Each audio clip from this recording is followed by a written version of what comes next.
I'm Scott Hansen, host of NFL Red Zone. Lowe's knows Sundays are for football. That's why we're here to help you get your next DIY project done, even when the clock isn't on your side. Whether that's a new Filtrete filter or Bosch and Cobalt power tools, Lowe's has everything you need to feel like the MVP of DIY. So get it done and earn your Sunday. Shop now, in-store and online. Lowe's, official partner of the NFL.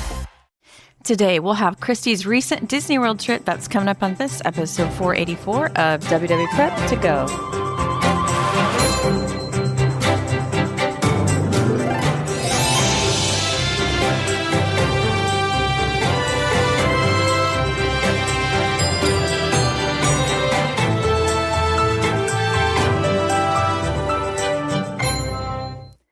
Hello and welcome to WDW Prep To Go, where we talk strategy and ideas for people planning their Disney World trips, and we have lots and lots of trip reports, including today's.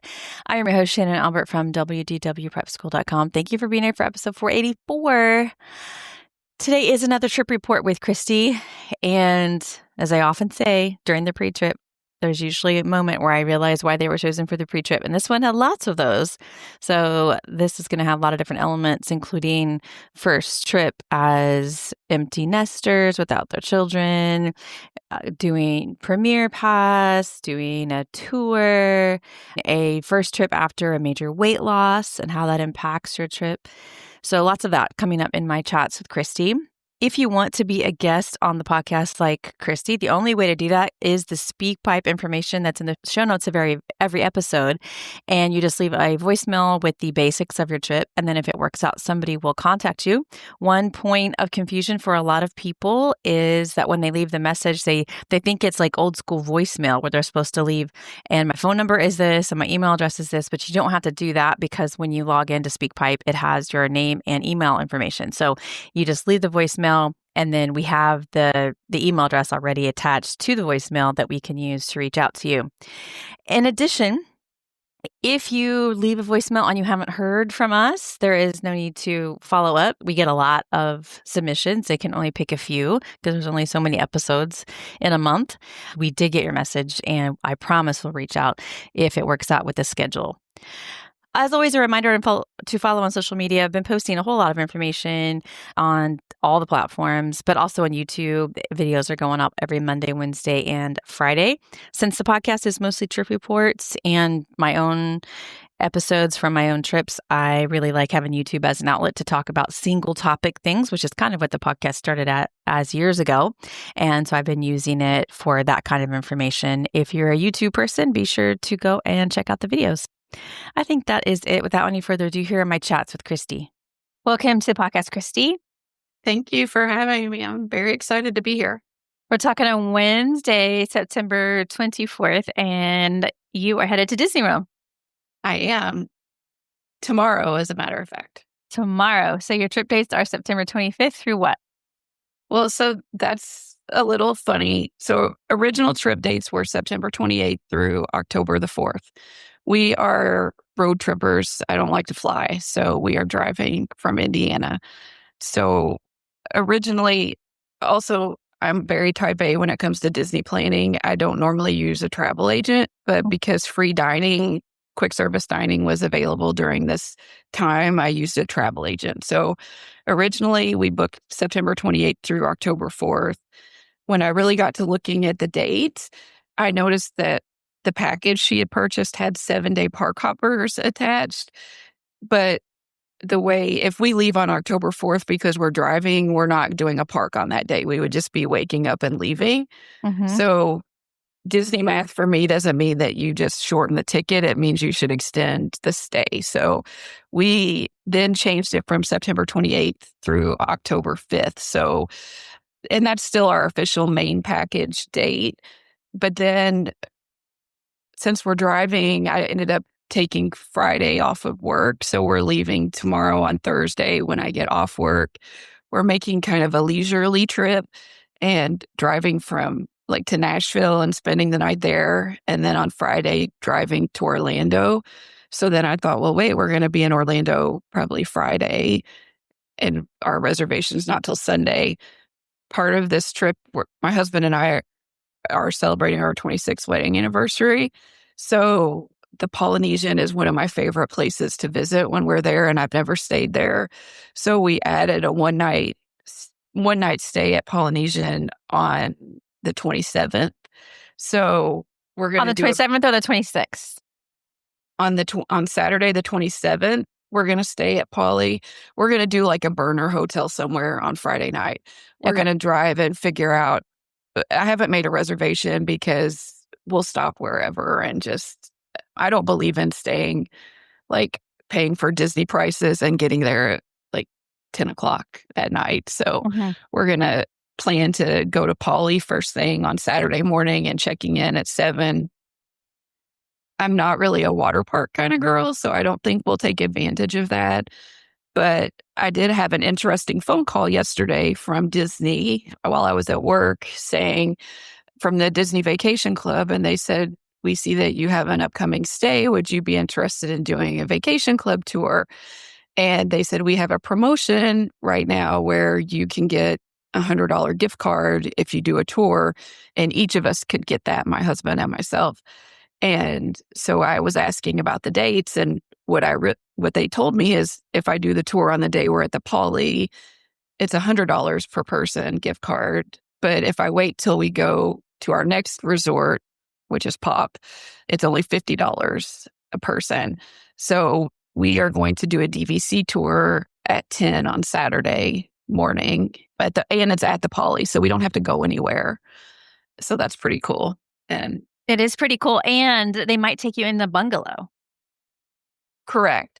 Well, and I was confused. I was going to ask you too, because my room reservation, my room details at the Poly say that it is, I don't want to, let me find it says Tower Deluxe Studio. So my assumption was that's the tower. But then when the lady called me, she said, you're staying in the regular Poly, so we'll give you a tour of the tower. I didn't argue with her on the phone. I was just like, okay, whatever.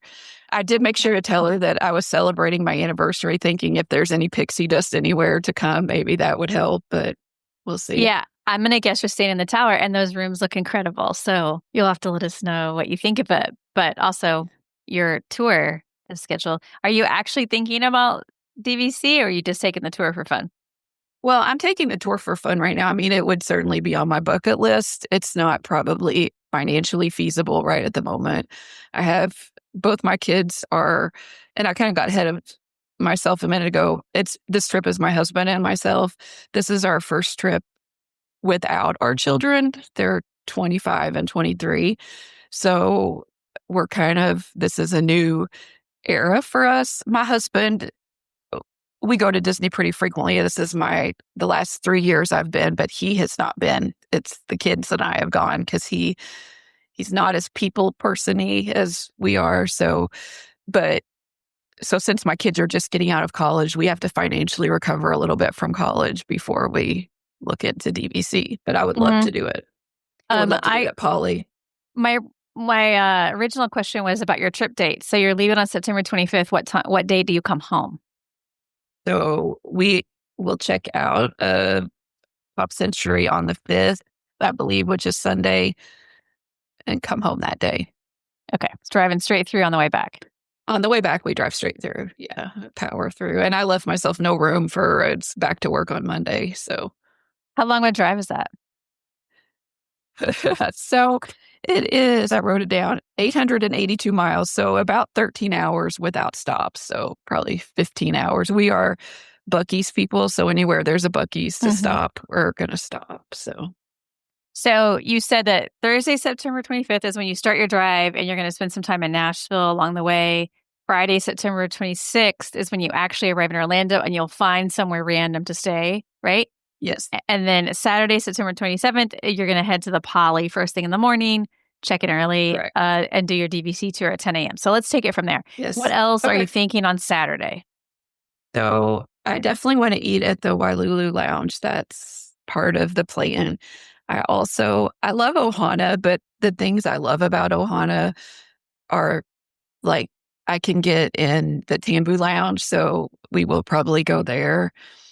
I think one of the other things I said when I called about the trip that is probably pertinent throughout this is I've been on kind of a weight loss journey for the last year, and I've lost 120 pounds.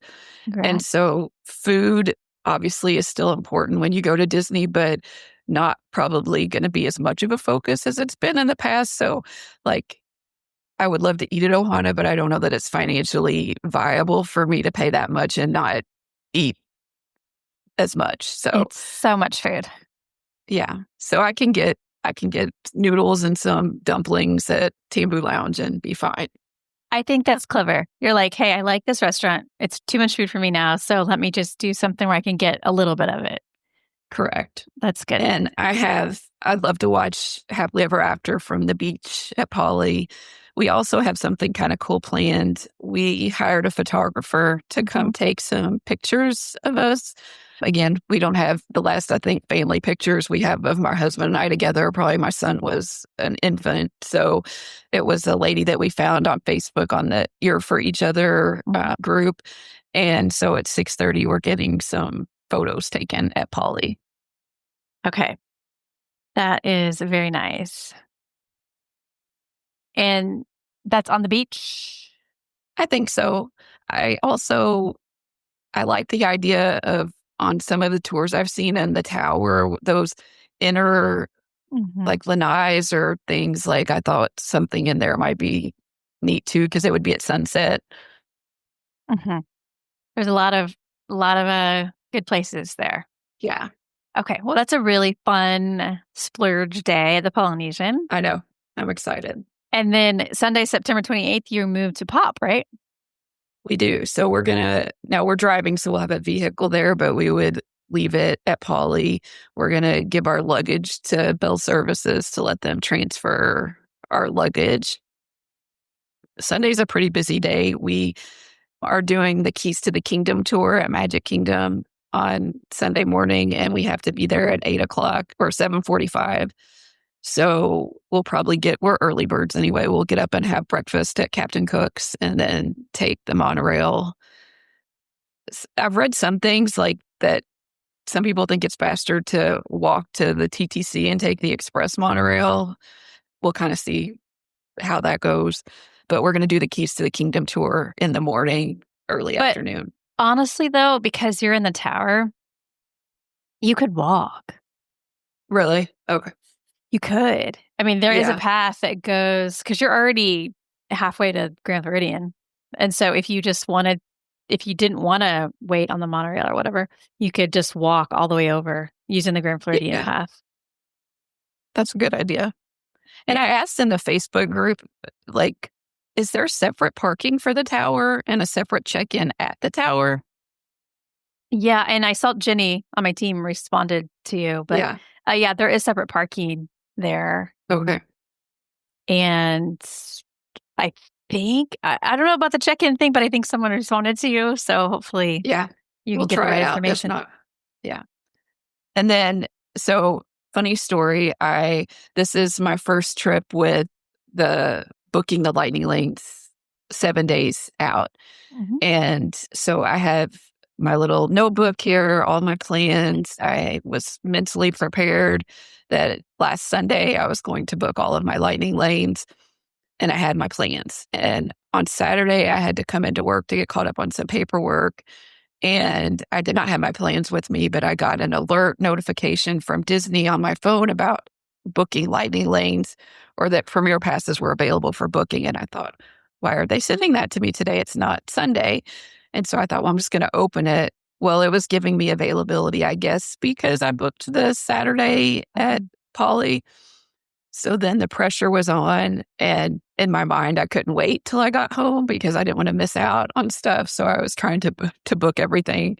So we got it done. It was fine. But it's like, no matter how type A and planning you think you're going to be, something always kind of comes up. So are you using lightning lanes for all the parks that you're visiting? Pretty much. I kind of feel like if I can spend some money and make it easier on myself, I will try to do that. So we have lightning lanes for every day. Okay. Yeah. But does that include this day, Sunday, where you are doing the Keys to the Kingdom tour? Because that takes a little while. It does, but I scheduled everything for the afternoon. time. It's also a party day, so we're kind of limited for the time that we have. But we have, starting in the afternoon, some lightning lanes for Haunted Mansion and Tiana's, and then the single pass for Tron and Mine Train. We also have a Beacon Barrel reservation at 4:10 this day.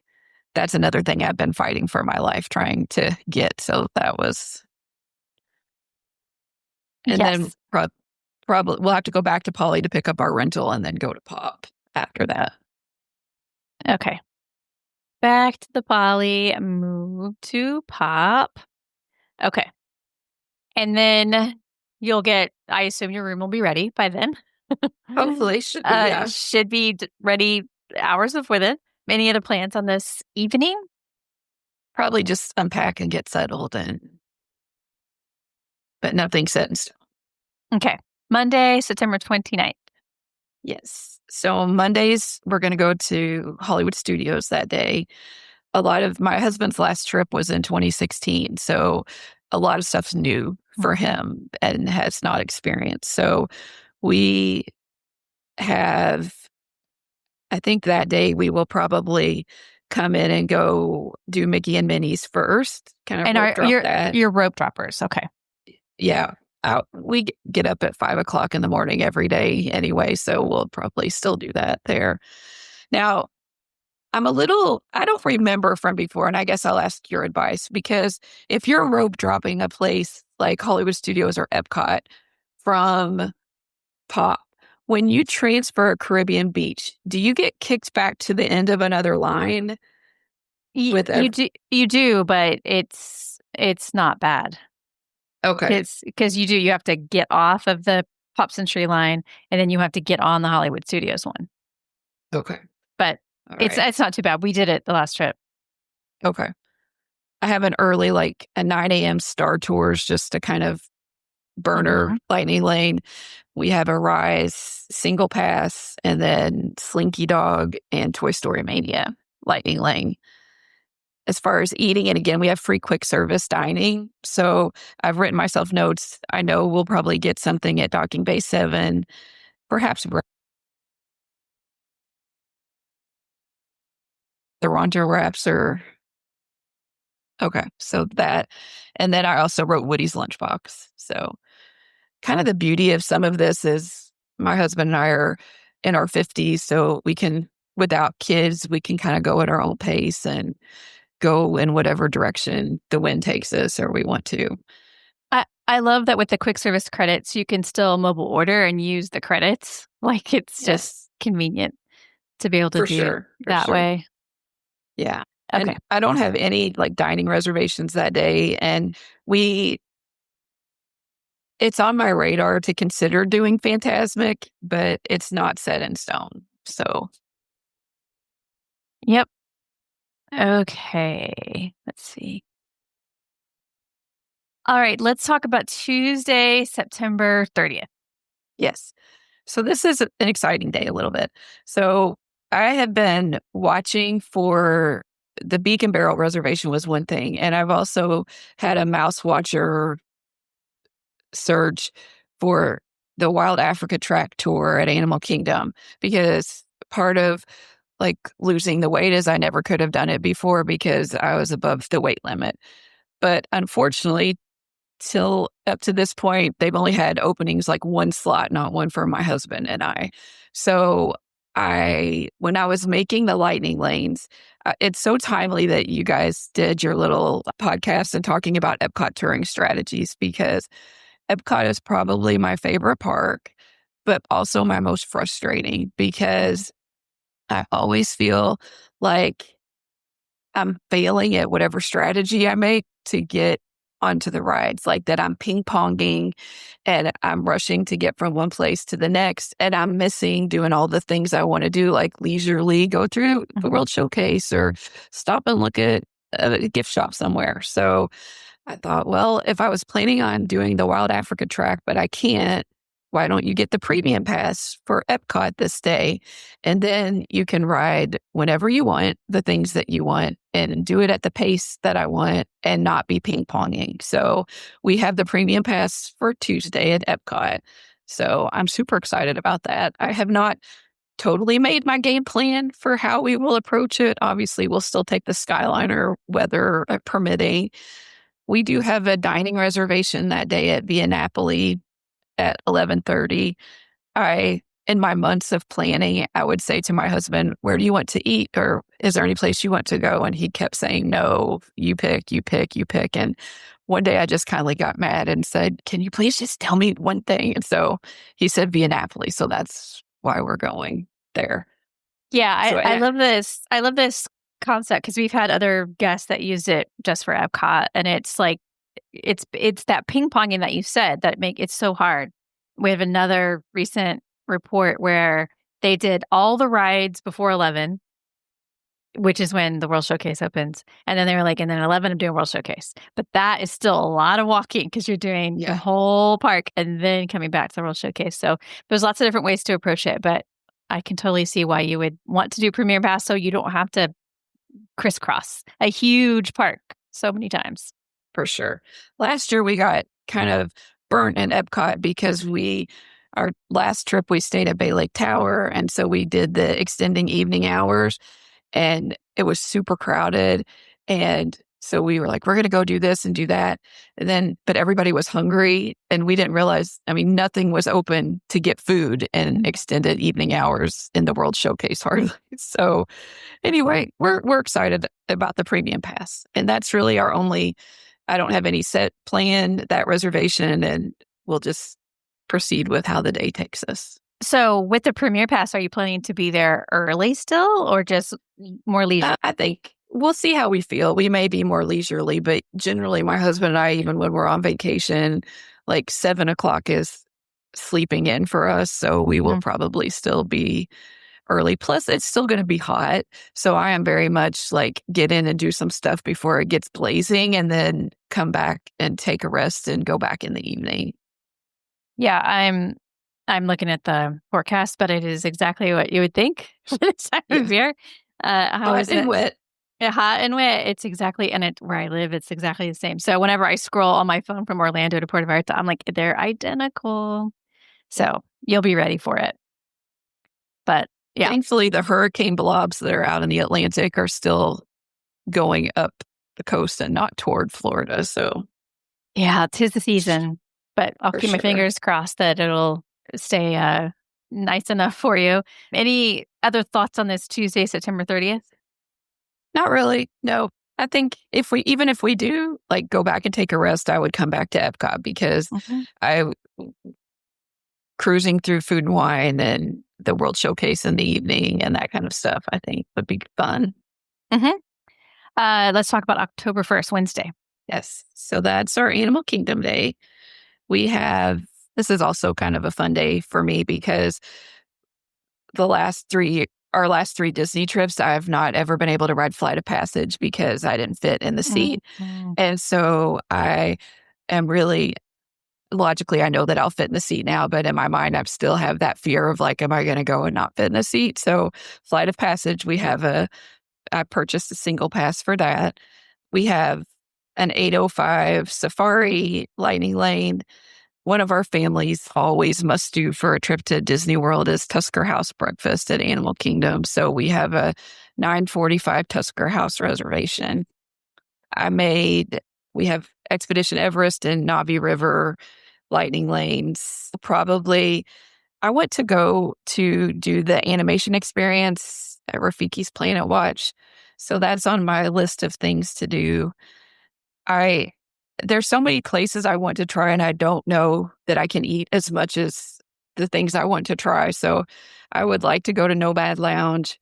I would like to have a pineapple crisp sundae at Tamu Tamu and also check out Satuli Canteen. But all in doing this, remembering that at 7:50 that night, we have dinner reservations at Art Smith Homecoming. So my eyes will be bigger than my stomach on this day. So we'll see which places we get to. Maybe you could just sort of snack throughout the day. I think so. That will be the plan. Or my husband can get it and I'll have a few bites. And So lots of fun things planned at Animal Kingdom. So when do you think you'll be at Disney Springs or head to Disney Springs? Probably, I mean, Animal Kingdom closes at 6 that day. So my guess is by probably 3, we would head back to Pop just to refresh and then head out to Disney Springs at maybe 5 or 6. Okay. And then Homecoming. Yes. Yum. And it's kind of a joke. I have not eaten there before. Literally every trip I make a reservation and say, this is the place I want to go. And then things come up and it ends up getting canceled. Hopefully you'll be able to make it happen this time then. Yes. Okay. Thursday, October 2nd. So this is a Magic Kingdom day for us, perhaps. And I'll tell you at the perhaps part. So when I made our original trip plans, we were not going to do a Halloween party because I said, we won't use the candy, the trick-or-treating part's not that big of a deal. And we weren't going to do it. And then like every other time, kind of, I get that FOMO kind of feeling. And it's like, you're there during the Halloween party. You should go to the Halloween party. So we ended up making Halloween party reservations for this day. So I do have some lightning lanes for Magic Kingdom in the morning. I have and an 8 a.m. Crystal Palace breakfast reservation, but that will kind of be to be determined. I have a Tron single pass, a Peter Pan, Pirates, and Haunted Mansion lightning lane. So I would like, if we're going to do, or since we're doing the Halloween party, I would like to already be in the park and get my Halloween party banned from inside the park. So we may, after that 11 o'clock Peter Pan, like leave for a little while and do something else and then come back to the park around 2 or 3 or something like that and do it that way. We have some cute matching Halloween t-shirts to wear. And so since you do have party tickets, what are your priorities for the party? I think probably just, again, enjoying the experience. The character part, like Jack and Sally, I don't care about that. I like the Pooh characters in their Halloween costumes and those kind of things. So we may see some of those. I definitely want to see the parade and the fireworks. The last Halloween party we went to, our kids each had friends with them, and my son's friend got sick. So we ended up having to leave early. And then the next trip after that, when we did the Halloween party, we got stuck on the Tomorrowland Transit Authority. And so we missed like the second round of we missed the fireworks because they weren't evacuated. It wasn't moving and it took them a long time to come to evacuate us. So whatever we do, we'll have fun. Mm-hmm. Do some characters, ride some rides. I am going to get, my son and daughter both said we should get candy and bring it home to them. So I think if we do candy, we'll wait till later in the night and go around and do that. But if you pick some up at the store on your way home, they won't know. They would never know. It's the thinking. Yeah. And I don't want to carry it around, like lugging something around. It gets heavy after a while. So it does. I would wait till the end of the night and then just go get some scoops on your way out. Or I've heard a lot of people say at the end of the night, they're sometimes a little more generous with the amounts of stuff that they give. So they are. Okay. That'll be a late night for you on that day. So what is your plan on Friday, October 3rd? Okay. So that day we are going back to Epcot. We have some morning lightning lanes for Soarin', Living with the Land, and a single pass for Guardians. And then also Test Track. Test Track's not until the evening, like 5 o'clock. But on this day, we're also doing something kind of new to me, which is the Colors of Coronado, the painting at the Coronado Resort. It's called Pino's Palette, or a place where you can go and paint a picture. The one they show on the website is like a castle with some fireworks in the background.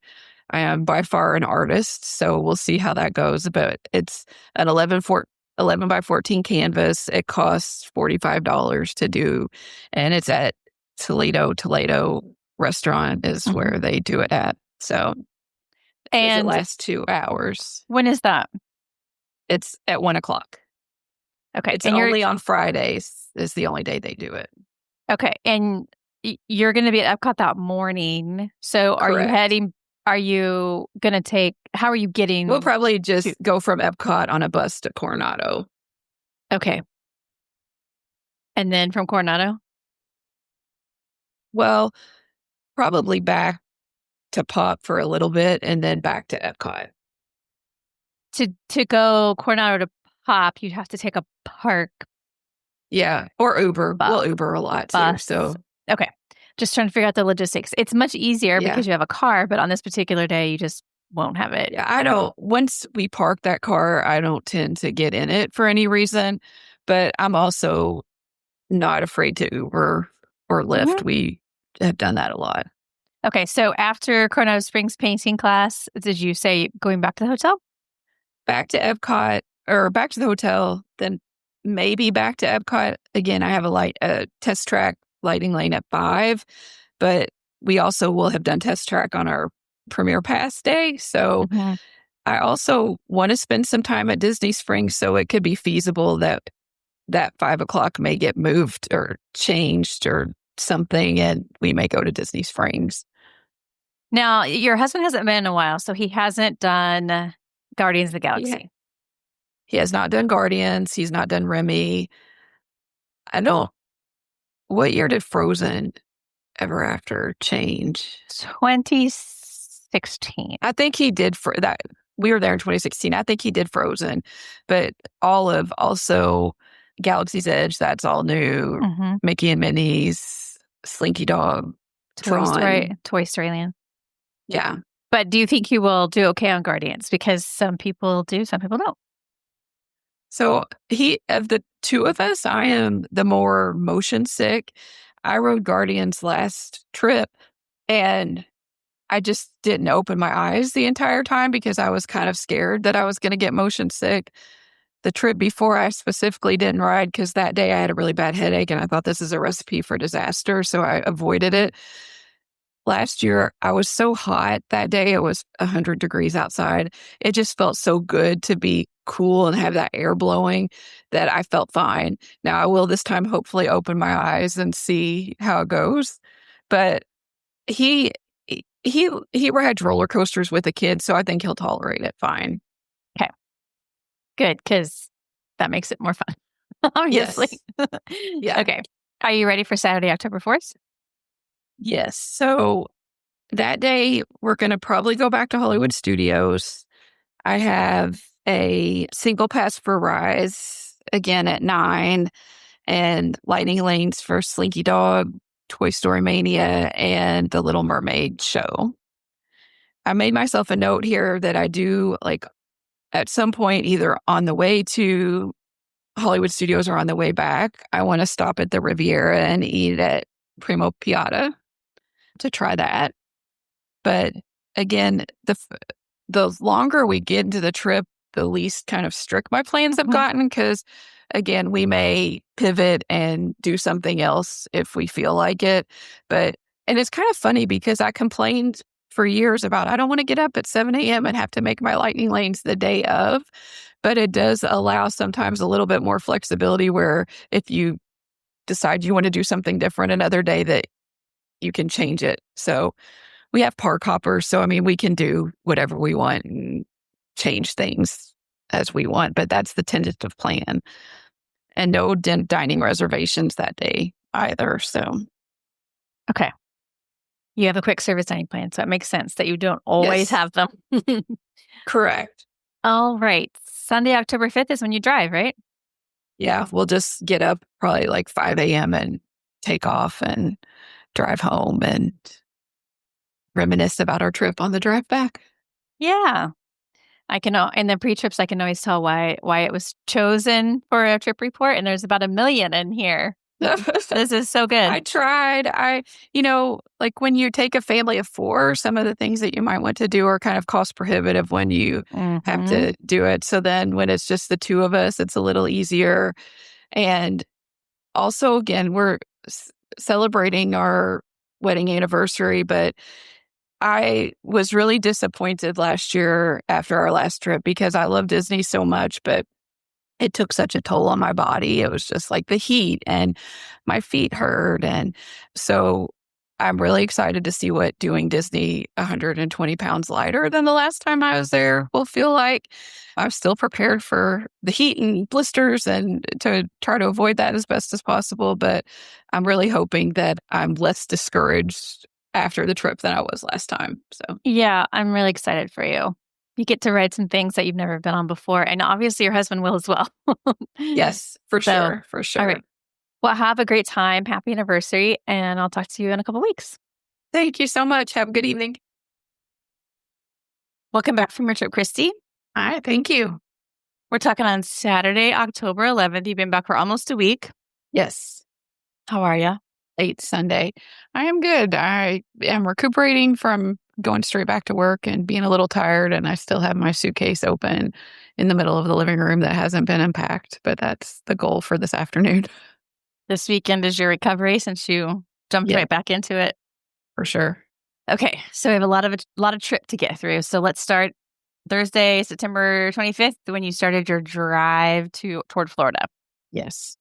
So we started out with a little bit of trip drama because we had rented a vehicle to take instead of our own car.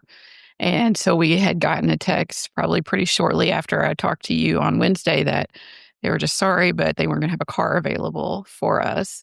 Now, our cars would be fine to drive, but they weren't like road ready. So I scrambled, got another rental. I was able to leave work early Thursday. We got a rental, drove, and had no problems getting to our stopping point outside of Nashville. So that was easy. On Saturday, Friday the 26th, we got up early and left. I think I mentioned in the pre-trip we like Buc-ee's, so we stopped at Buc-ee's twice on this day for breakfast and then for late afternoon snack. The one thing I noticed, like I was using Google Maps and a little foreshadowing, but in my own car, if I have something routed on Google Maps, if I get out of the car, we stop. It just reloads and resumes the trip.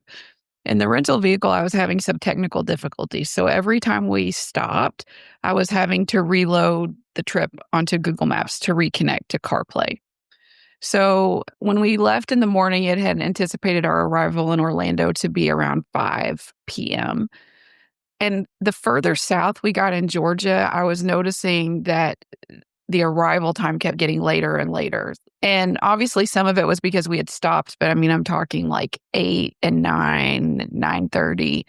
And so as I'm looking at the route, it's showing that part of I-75 in Florida is completely shut down before you get to where you go off to the Florida Turnpike. So we get into Florida. I'm hoping that it's going to clear by the time we get to where we were at, because originally we were still several hours away. And then we're also dealing with like Friday afternoon rush hour kind of things. And I think it was perhaps Gainesville. We decided to get off and eat dinner. We get back and Google Maps has routed us off of 75 because it's still saying it's shut down. So the drive became much longer, and we rolled into our hotel around 9:30, 9:45 that night. I had made a reservation at a Home2 Suites, and they have online check-in and you get a digital key. You can go straight to your room. So when we arrive, we go to our room. We're looking for room 121, only there's no room 121. And so we walk back to the front desk, and the very kind woman let me know that I had come to the wrong hotel. So I had at some point in having to reload Google Maps, our trip every time had put in the wrong Home2 Suites.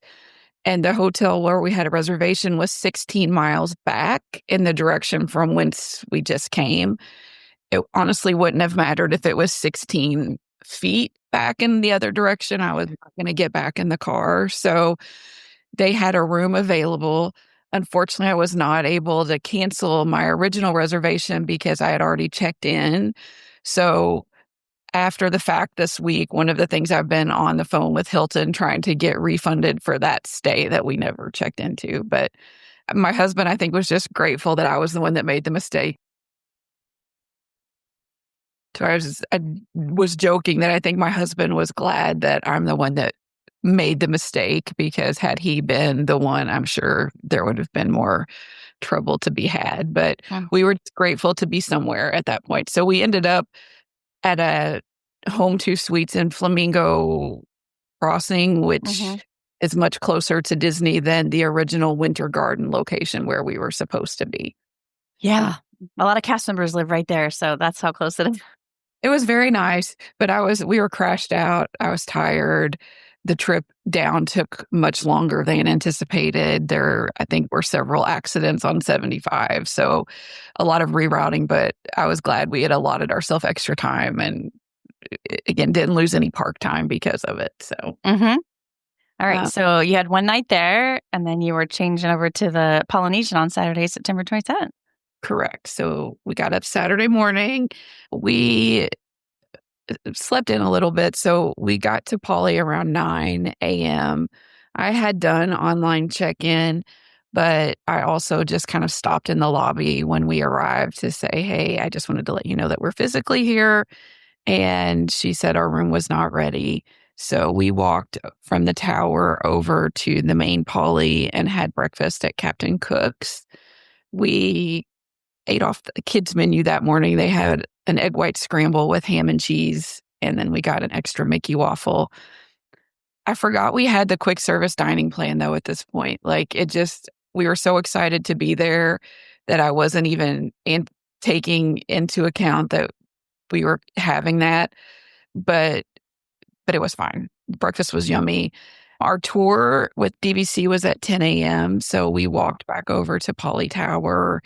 We got there a little bit early and checked in, and they took us right in. Kirsten was our advisor. She was lovely. She talked to us about our trip. Fun fact, sometimes, when you meet people that in her role, I'm sure she has all levels of like Disney fans that come through.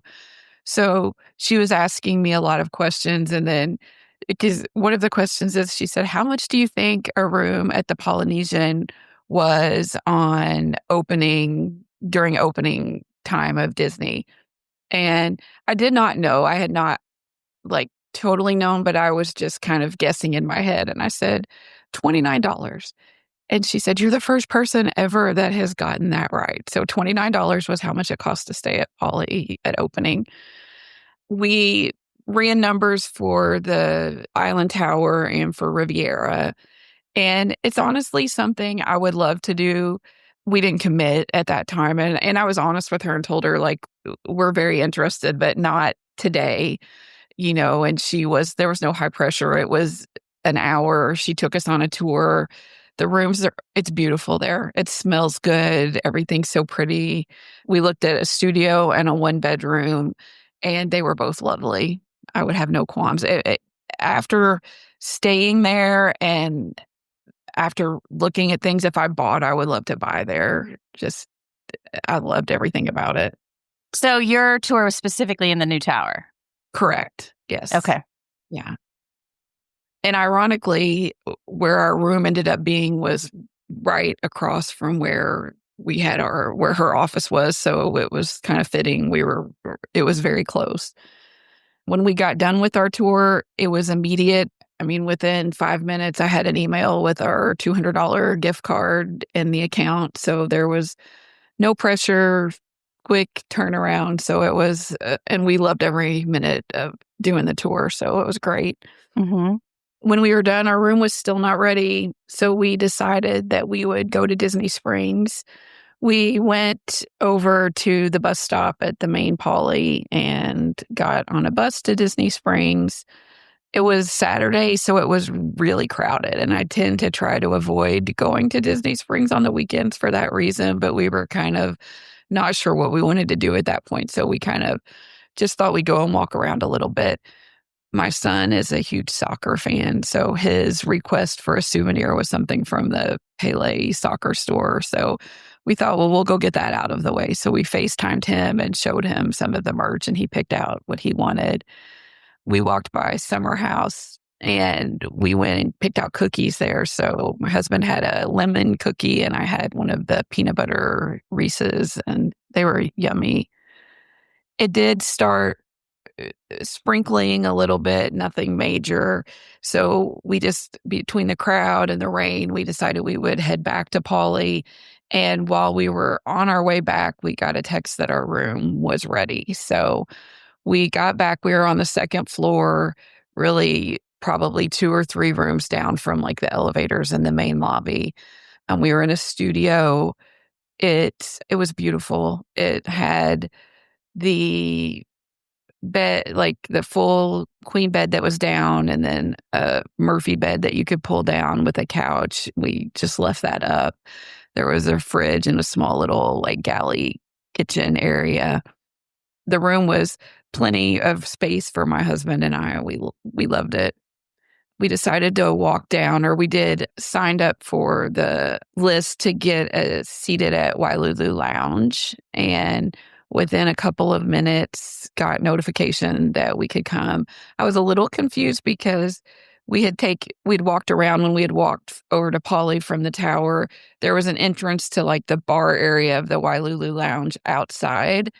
So we walked out and went around there, and he said, no, go back inside and check in there. So we checked in inside the tower and they took us to a table. We sat inside.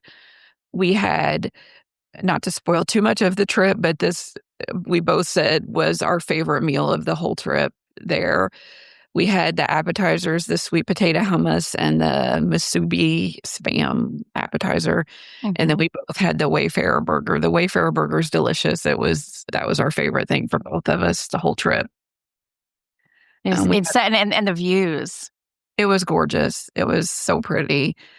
It just, again, it smelled good and it was just relaxed. It didn't feel super crowded and it just felt good to be there, everything. It was just a great day that day. Mm-hmm.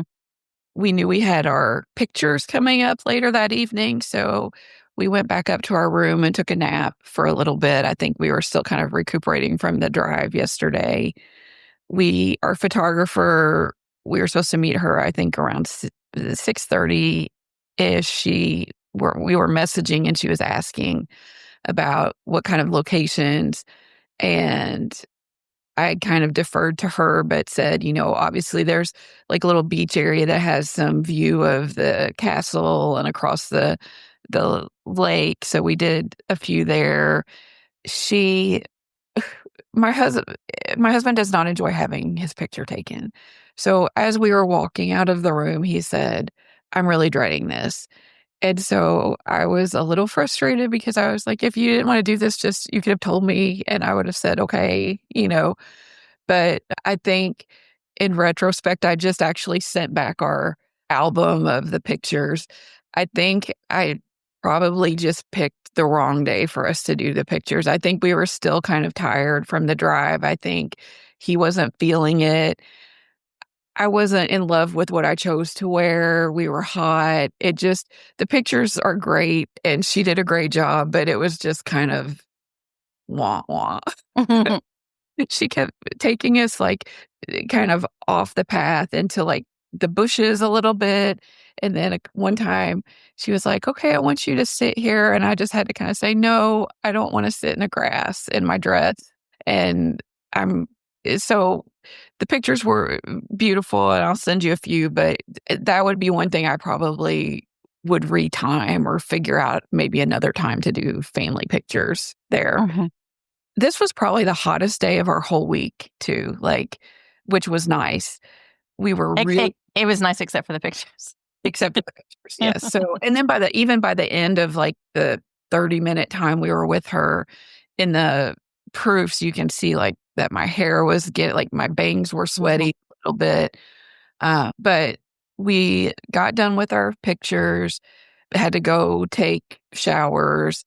I wrote on here in my notes, my pet peeve though for some of these resorts is like a shower that you have to literally walk into to turn on. Mm-hmm. And you can't turn it on without freezing yourself to get the water on. That was the only negative I had about the shower there. Well, or if you want to take a shower where you're just kind of rinsing off your body and not your hair, it's like, well, sometimes your hair ends up getting Yeah, and especially when it's the waterfall shower. yes, Yeah. exactly. Hmm.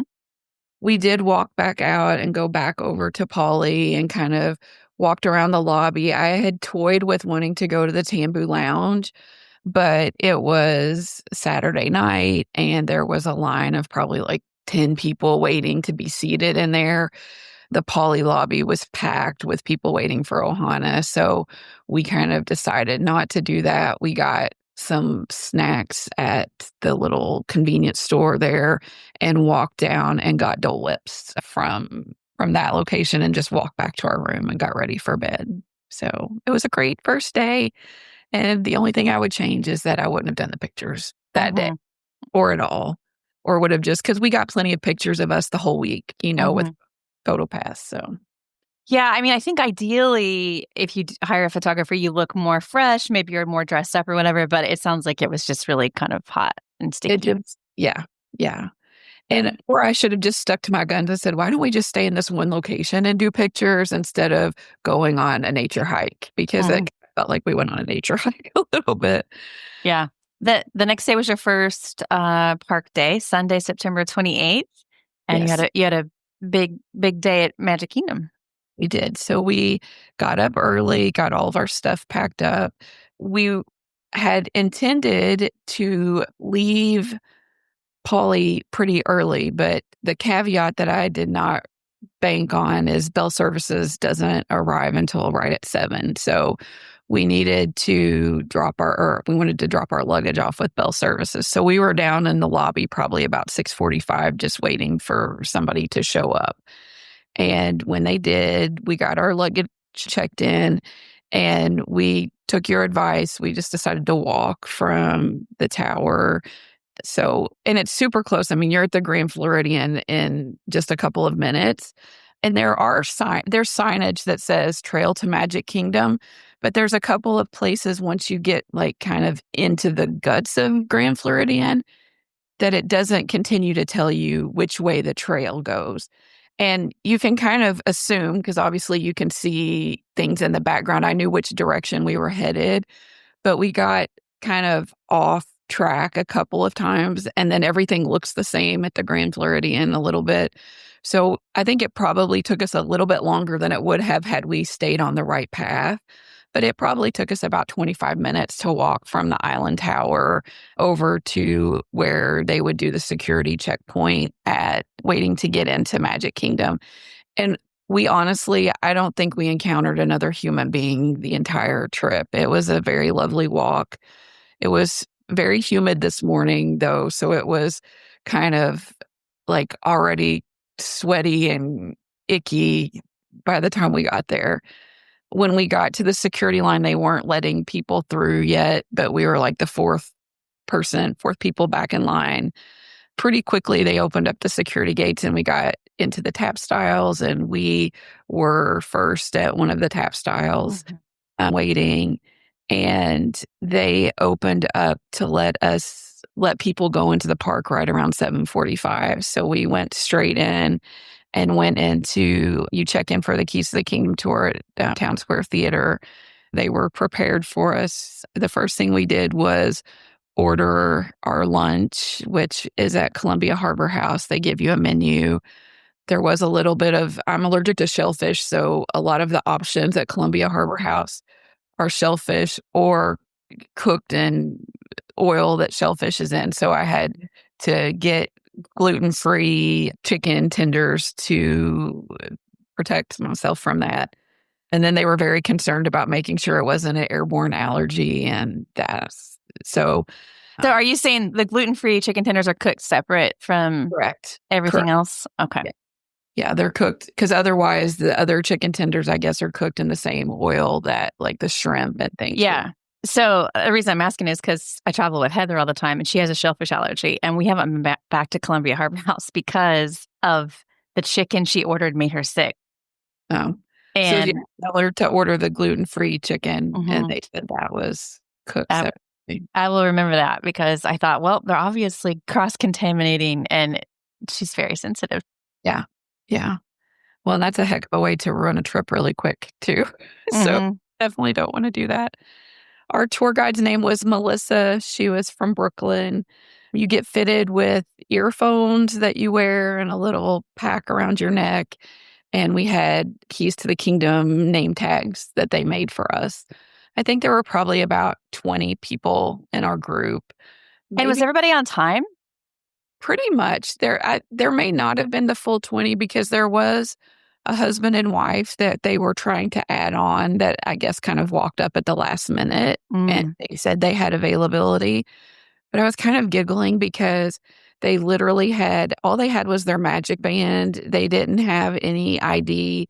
They didn't have any credit cards with them. And they said you couldn't pay for the tour with your magic band. You had to pay for it with either Apple Pay or credit card. And they didn't know what Apple Pay was. They didn't have a credit card. So they were trying to get them through, but the cast members finally said, we'll get you in. We can get you into the next tour. Let's let this one go. So, yeah. And the reason I ask this because I think a lot of people don't. They underestimate how much time it's going to take to get to Magic Kingdom, and then it's hard to be there at 8. yes. Well, I'm very nervous. Like I'm early to everything that I go to. It makes me anxious to not be on time. And if I'm late, I can't stand it. So if you tell me to be somewhere at 7:45, I'm usually there by 7:30. So it had said we needed to check in for the tour at 7:45. Well, we're standing at the gates to Magic Kingdom at 7:45. And I said to the lady, I have a tour that I'm supposed to be checking in for now. Is there a separate entrance for people? You know how it used to if you had early entry for dining. And she said, no, you go right through here. And so I kept looking. I'm like, I'm supposed to be there at 7:45. She said, it will be okay. So, and they did. I mean, it's not like you have far to walk once you got in, but everybody got there pretty quick. But you were like right at the front. And it was like they didn't let you start going in until the time that you were told to be there. And so I'm just like, most of those people were not at the front. Yeah. It did not seem super crowded. I mean, there were not a lot of people. This was a party day. So the woman that we were speaking to, the cast member at the turnstiles, was remarking on how light of a crowd there were. So she kept saying, it's going to be fine. You're not going to have a problem getting over there. There's hardly anybody here. So, and it is, of course, like in my memory, going back to the old days when you still had the opening show and the train came in and you were held out there. I remember some of the crowds. So it was much lighter crowds, but everybody seemed to get there pretty quickly and we started the tour on time. They did give us bottles of water when we checked in also and encouraged us to stay hydrated throughout the day. You start the tour right there on the porch and then they kind of start walking down Main Street. I guess I would say a spoiler alert. I don't know if people don't want to hear some of the behind the scenes things, but we got to hear a lot of neat things about, and a lot of the stuff I kind of already knew because, again, I'm a Disney nerd. So some of the stuff that she was talking about, I'd listened to about, like the Florida project and Walt's acquisition of the property and stuff when that started. After we went down Main Street, we kind of took a left over toward like the corner there by Crystal Palace and where the first aid station is. And that was our first backstage area. We went through a gate back there. And that's the area where, like, at the end of the night, well, the new nighttime parade would start from there. And then the other parades come back and end through there. So she got to show us some areas. And it was kind of interesting. The part I found neat was, so like by the barber shop where the parade ends. And as they go through that gate and kind of go around the corner, they have it taped off with like yellow tape. That's the stage line. So that the character performers are still on stage until they cross that line. And then every time that gate is open, somebody's yelling that the gate's open so that the people behind the gate know that they're on stage if they're over the line. This backstage area, there was not anything super fantastic to look at. It was a lot of like semis and trucks coming in, loading property. She was our tour guide, before we ever went backstage, gave us a very long kind of disclaimer discussion about, things you might see back there and that backstage, if you have questions to ask, that some questions she may say, I can't answer this here, but when we get backstage, I can answer. So if you're asking a question about maybe a character performer or something like that, they won't answer that when you're not backstage, so that someone may not hear it. We came out of our backstage area and then we stopped at our first ride and we went on Jungle Cruise. And our tour guide became our skipper. And so we didn't have the full normal Jungle Cruise experience, but she was telling us a lot of backstage things and then showing us some of the areas where you can peek through the trees of the Jungle Cruise and see into Main Street. And the skipper was telling us about how sometimes she can see the new nighttime parade through the trees. She also was mentioning about, before we got on the Jungle Cruise, like when you transition from one land to the next and how, like when you're coming across to go into Adventureland and you can still hear like the Main Street USA music. And then as you go into Adventureland, there's a very clear like transition of music and then how that changes. So it's from a standpoint of design, it's really cool to hear stories.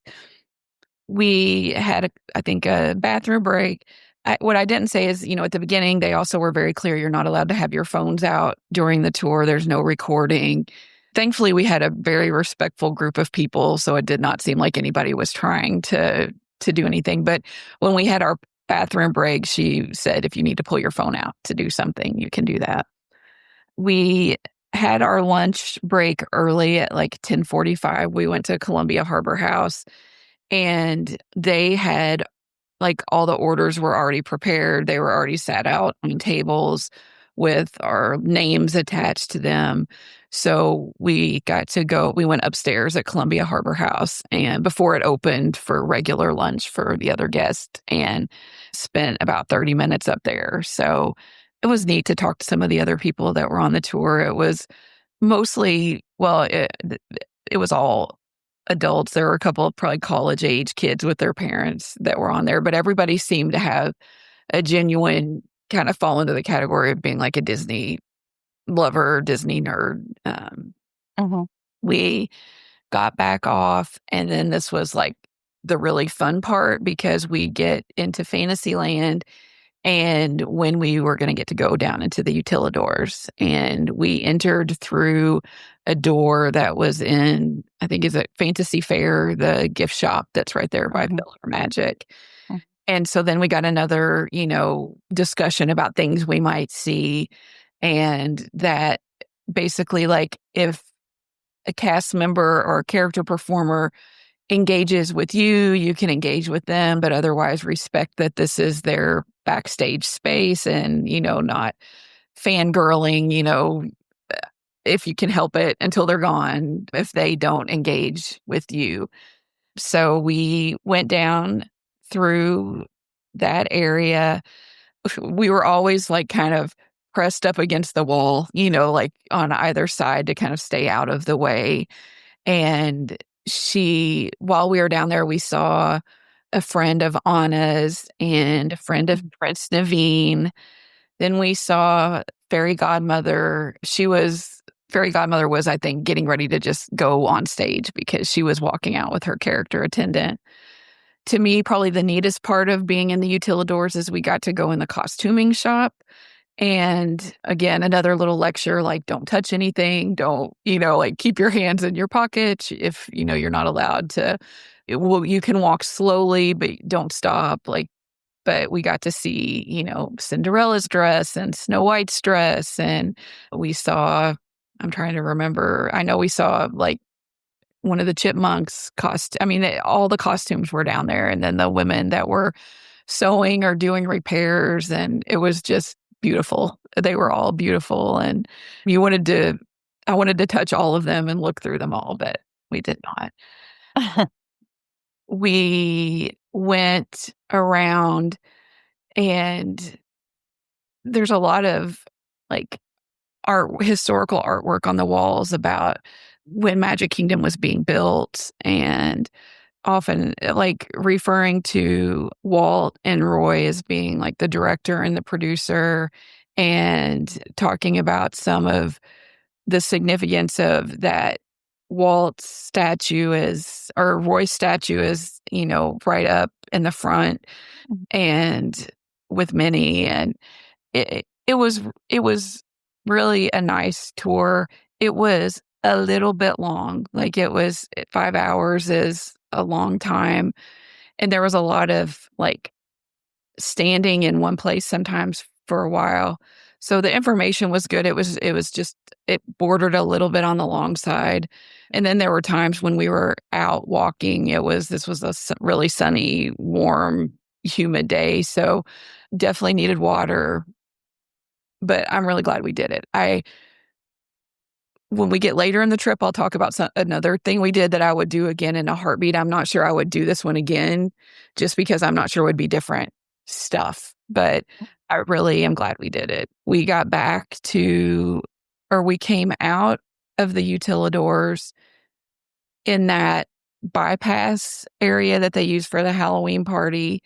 And then we came back into Tony's Town Square Theater and returned our equipment. And we got a Keys to the Kingdom pin, and that's like a gold key. And that said goodbye. And that was the end of our tour. It was over around 1:00.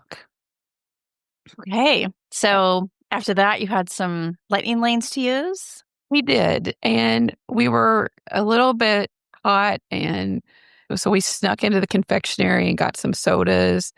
And it's like sometimes I go to Disney and I'm like, I know all the stuff. And then other times I go and make amateur mistakes. And so we had gone in the confectionery. I grabbed a bottle of Coke Zero.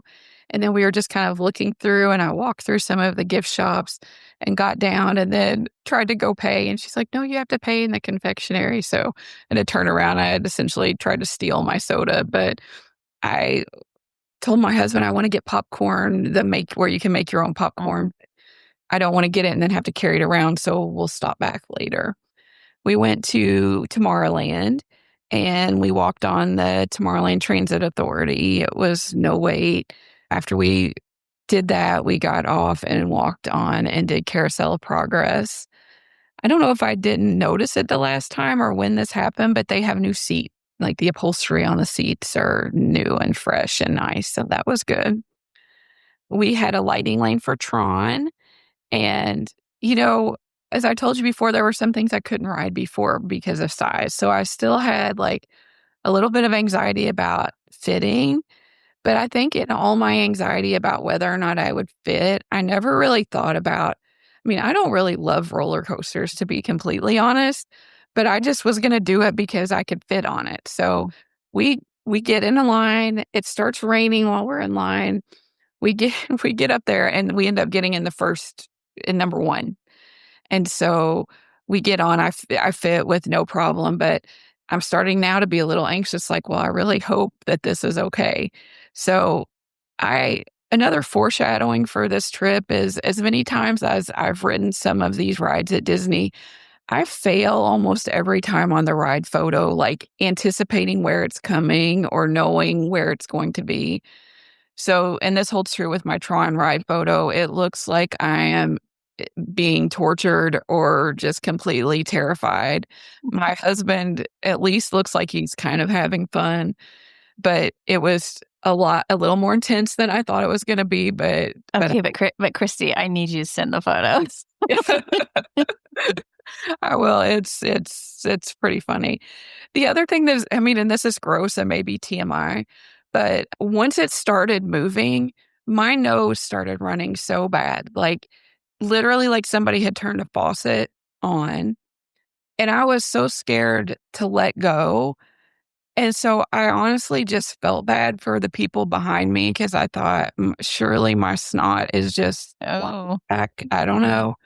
But we made it off, and it was fun, and it felt affirming to be able to ride it and all that stuff. So we but when we got off, it was a monsoon. It was pouring rain at this point. And I have very strategically packed rain gear that we did not bring with us into our backpacks yet because just, I think like you had mentioned on one of your recent trips, there was no call, like on the weather app that day, it did not say anything about rain during the day. The radar was clear. So I said, okay, I guess we're safe. Lesson learned. So we hung out undercover there for a little bit. It finally slowed down enough. We kind of walked through the rain and went to Monsters Inc. Laugh Floor and did that. The time was kind of getting away from us a little bit at that point, so we had a lightning lane for Mine Train. We walked over to Mine Train and rode that. We also had a lightning lane for Pirates. We missed our lightning lane for Tiana. And at first I said, well, we'll go back and try it after, because we had a Beak and Barrel reservation. I said, we'll go back and try it. We ended up not going back to try it. But after our Pirates lightning lane at 3:40, we went to Beak and Barrel. We checked in, and I'd say we probably waited about 10 minutes before they called us back. I think that this was the perfect storm to set us up to probably not love it, but I love the environment of it. We got in, first of all, to preface, my husband and I don't drink. So we go in, and as we're walking in, the greeter says, oh, we're taking you to a table. So I was immediately excited because we were both kind of tired, and I was like, oh, great, we get to sit down. Except we get in, and we're in like a U-shaped booth with another family. And I guess I had missed that part and not realizing. I mean, I know sometimes there's some commingling, at tables or things, but in a U-shaped booth, it was a little bit, I mean, we were kind of up close and personal. It was, they're three women, they were lovely, but it was also kind of the end of the day and we were just tired. And our waiter came and did his spiel, about 2-drink minimum, 45 minutes. 2-drink maximum. Max, yes. Yeah. Yes. Thankfully for you, since you're not a drinker. 45 minutes, blah, blah, blah. So we both ordered sodas. We ordered, I don't have the menu up in front of me, the like chicken kind of cornbready dish. It was yummy. It was very good. But it took a long time for the food to come. And then they dropped our food off and they didn't bring us plates or silverware. So then we were waiting for plates and silverware. And I thought, if we were drinking if we really wanted another drink, we would have been pressed because he didn't come back for a long time. So I feel like if you're going to rush people to be in and out in 45 minutes, you also have to kind of rush your service a little bit to provide them the things. So again, I agree. This is why we tell people order all your drinks and food up front, because that time goes by fast. It does. And so I think we were just kind of overstimulated and just so again, we walked around and looked, everything was super cute and fun, but we both kind of said, we're not sure we would go back. As we were leaving, we were still a little bit hungry, so we stopped at the cart and got cheeseburger spring rolls to eat as we were walking back toward Main Street. I stopped in the confectionery to try to get popcorn, but there was a big line, so we decided to bypass for another time. When we were going, at this point, we had already received a room notification that our room at Pop was ready, but we had to get back to Poly first to pick up our car. And as we were leaving, it was becoming very, very dark. And my phone kept receiving notifications that there was lightning in the area. I should have been smarter and just got on the monorail, but I thought, let's go down to the boat launch. Like, it shouldn't take very long for the boat to get us back to Poly, except it did. And when we stopped at Grand Floridian, we could see lightning, and I was kind of nervous about staying on the boat. So I said, why don't we get off here? That way, if it starts storming, we can just go inside somewhere until it passes and then just walk back to Poly. So we got off at the boat launch at Grand Floridian. We probably walked faster than ever and did actually make it back walking to Poly without having to go inside before the storm hit, but barely. We got back in in the car and drove to Pop. We went to go check in. I don't know if I told you this in the pre-trip, but we have used touring plans or a website mainly for a couple reasons. One, I look at their crowd calendar, but also they have a thing where they'll put in a room request for you at your resort and you can see like the different rooms. So I have had really great success using that in the past. I don't know if I've just been lucky. Like a few years ago, we stayed at French Quarter and I requested a room and got the exact room that I requested. This time we had requested a building. We were in a preferred room and I put in the 50s in a room in building 3 on the first floor. I think the room I chose was like 3161. And when we got our room assigned, we were in 3155. So we were in the building on the same side. So we were kind of our building in the 50s. We were facing, if we walked out of our room and turned left, we were kind of at the main hall. And if we turned right, we would go to the Skyliner. So I love the location of the room we were in. I was kind of hoping that maybe our luggage would be in our room when we got there because it was probably 5-ish or after. It was not. So when we got there, we went back to the lobby.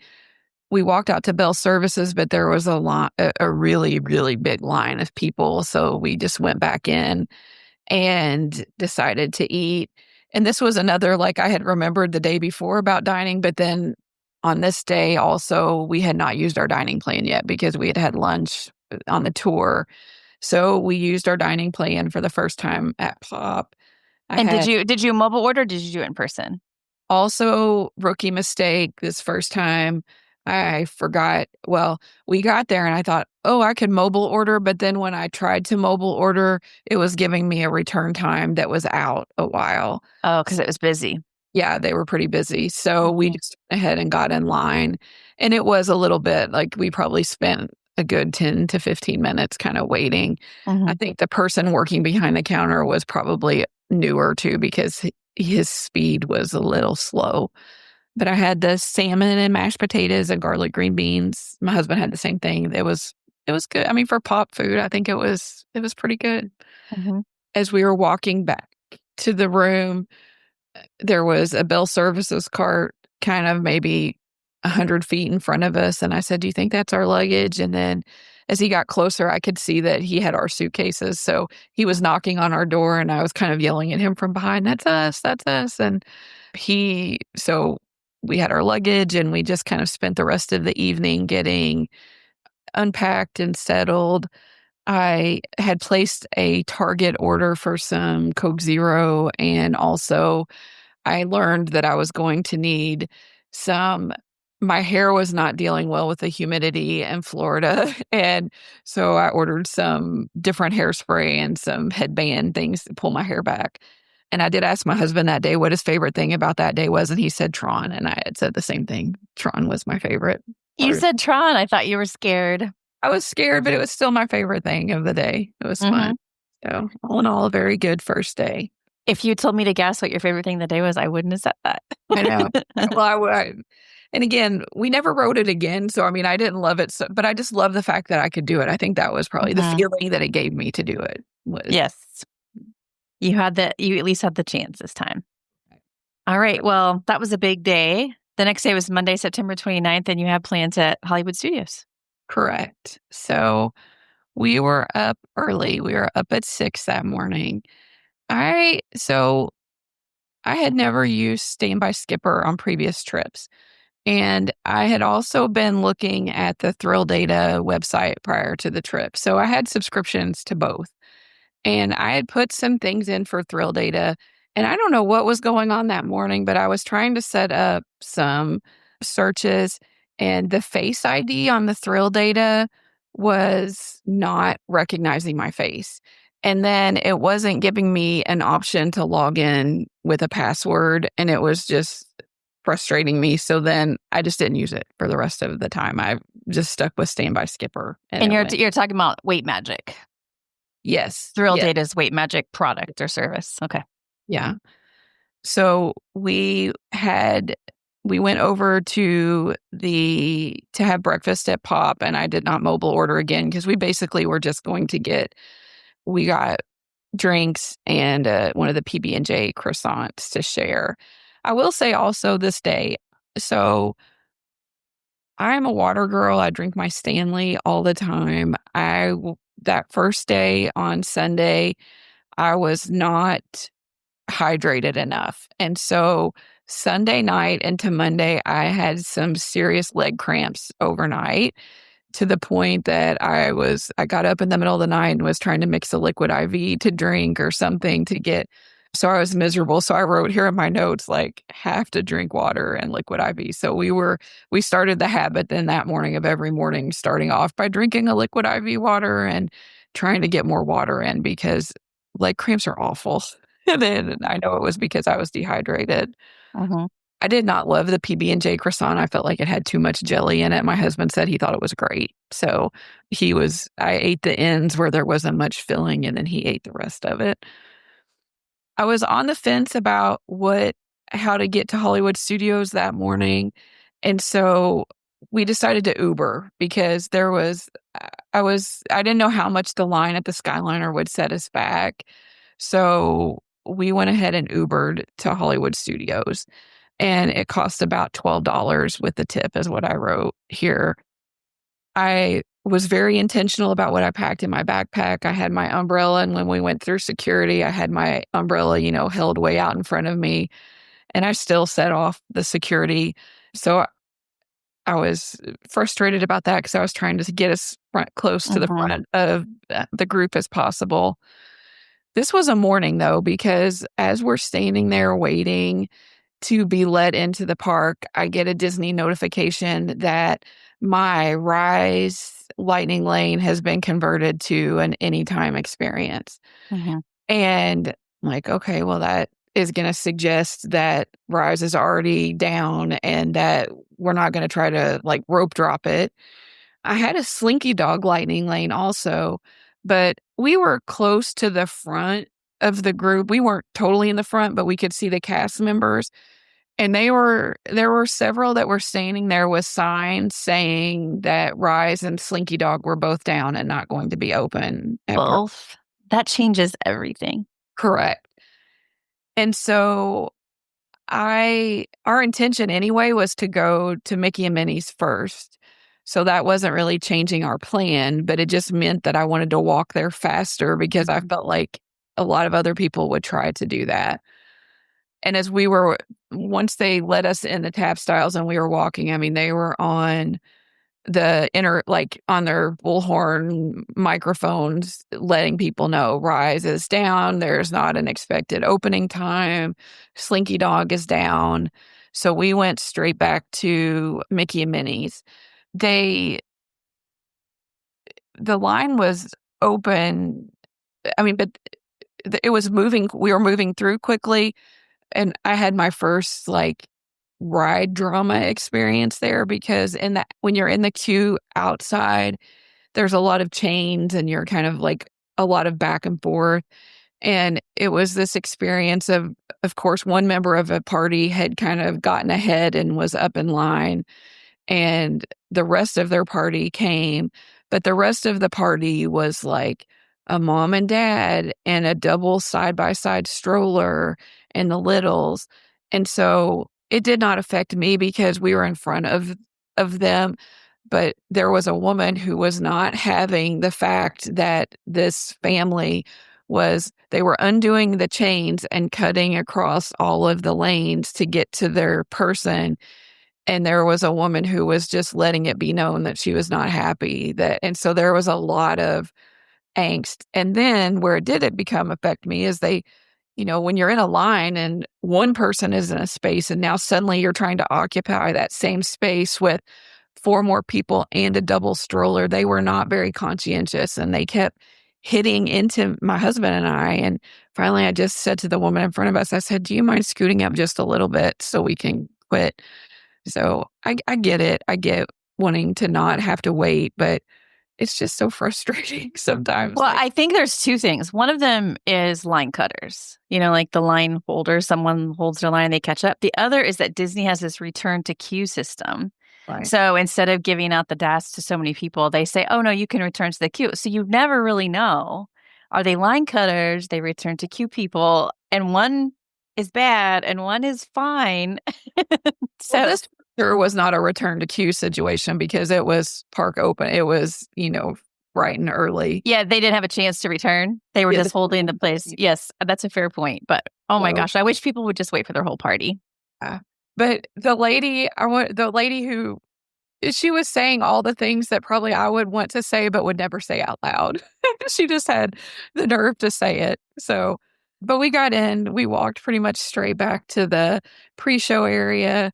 My husband loved it. He had not ridden that ride before since his last trip, so he really liked it.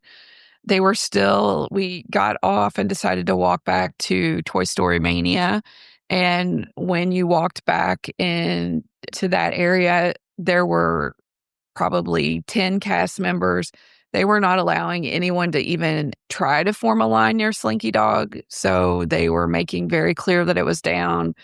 No anticipated time for reopening. Do not stand here.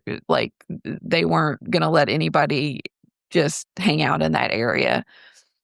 We went to Toy Story Mania and essentially walked on. That queue is so long sometimes. If you're just walking through the standby line, it's funny when you've been going to Disney like a long time, how things transition, and where sometimes like our very first trip to Disney, Toy Story Mania, was the ride that was the longest of lines. And that's what you rope drop. Correct.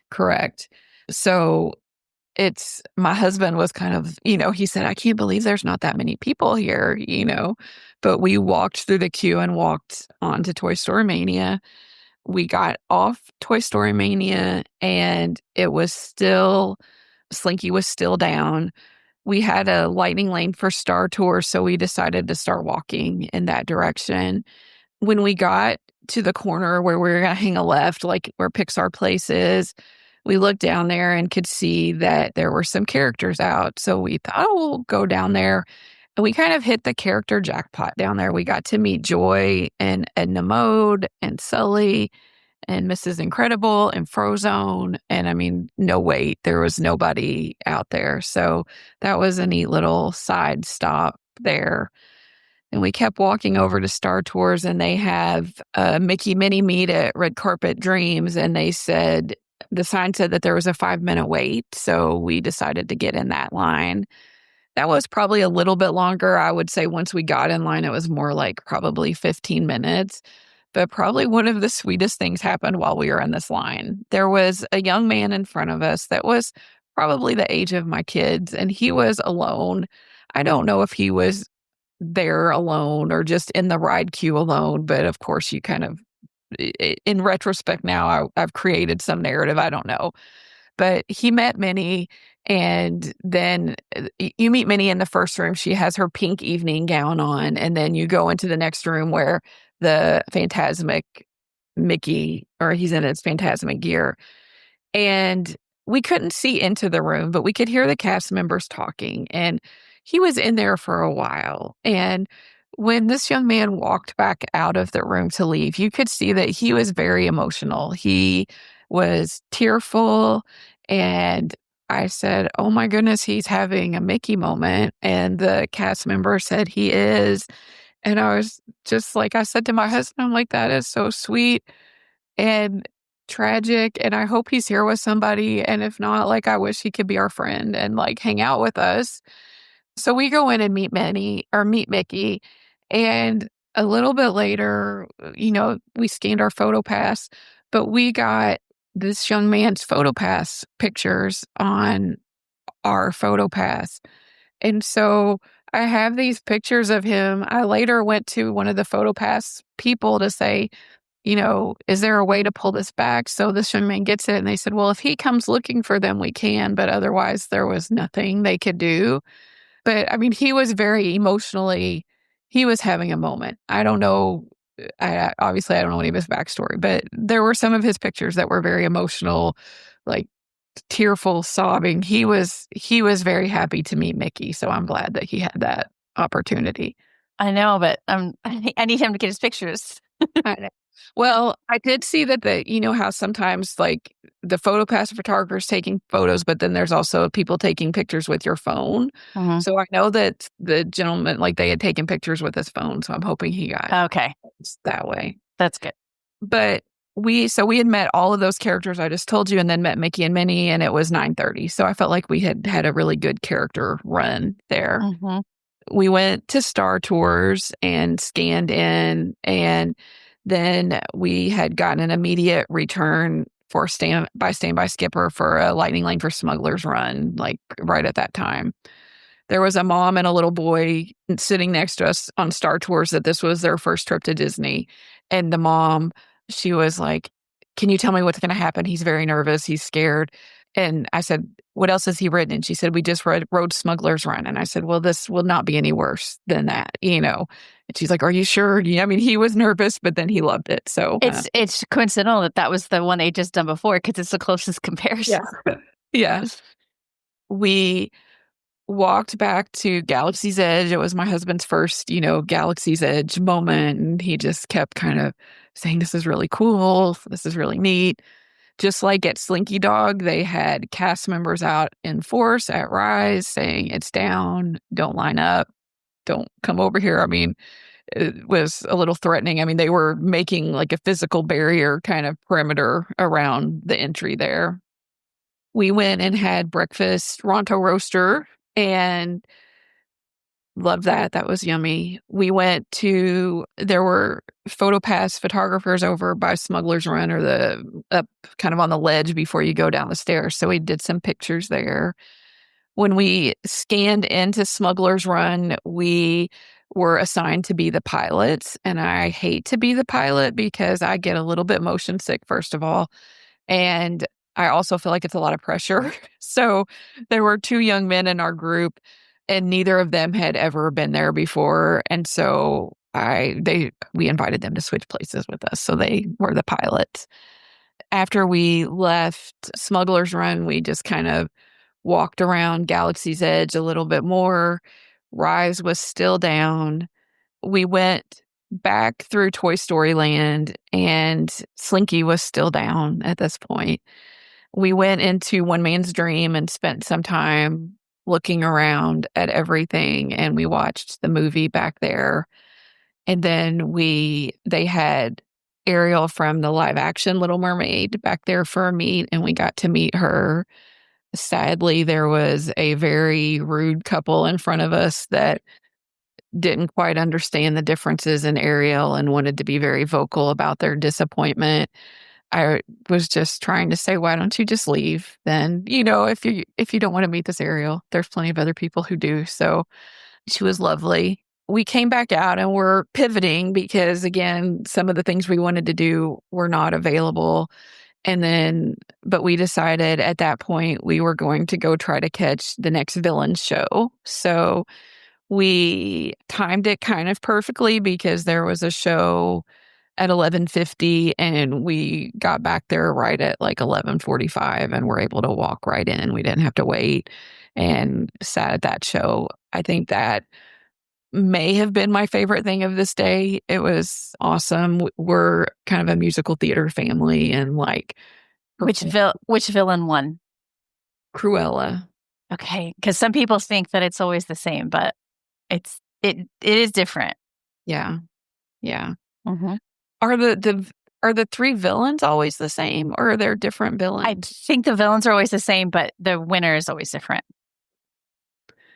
When we got out of the villain show, we had notification that Slinky Dog had finally opened. So we had a lightning lane at 12:30. So we walked back and rode Slinky Dog. Also, I'll send you my ride photos because they're all funny. Slinky Dog does not frighten me. I've ridden it before, but I also looked like I had no idea that there was a photo to come. Rise was still down at this point. We went and did Mickey and Minnie Runaway Railway again because my husband said that was probably his new favorite ride. And throughout the trip, that stayed probably his favorite ride. That's interesting because he's a Star Wars person. Yeah. Yeah. He liked Rise, but he I think liked kind of the vibe of Mickey and Minnie.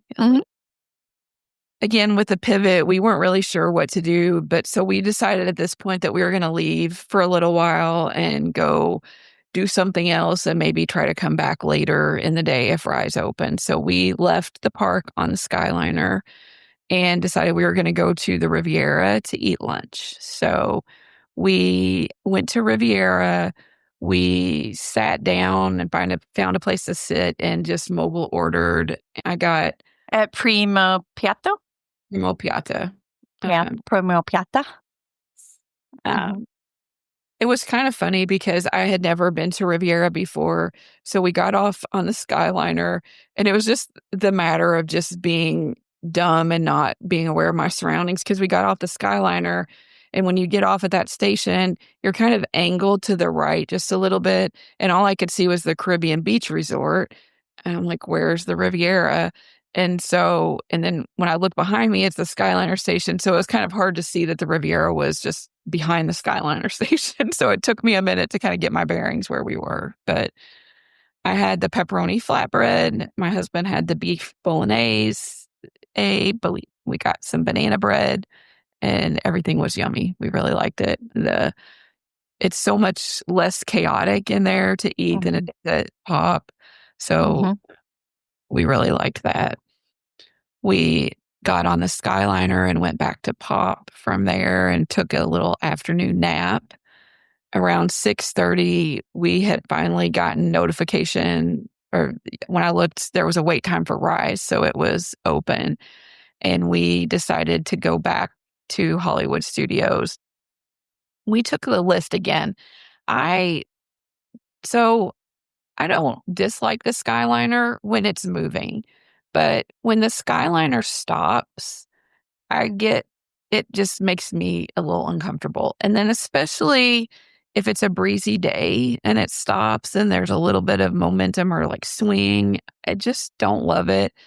And it had been a pretty breezy day. And when we had ridden the Skyliner on our way there, we had gotten stuck for a little bit. So I just decided we were going to lift to Hollywood Studios. So we lifted again, and it was still a rent again, about $12. We did get there. We had our anytime experience for Rise. So we did that. My husband kept saying, "Is this the ride? Is this the ride?" Like as we're going through the pre-show areas, "Is this the ride?" And so I was like, "Wait, you'll see. Wait." And when there's a seatbelt. Yes. That's how you know.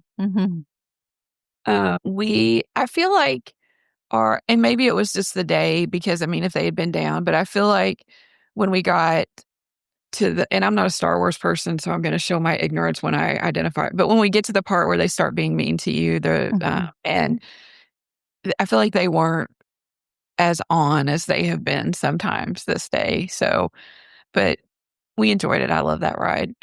We got off and we went to Docking Bay 7 for dinner.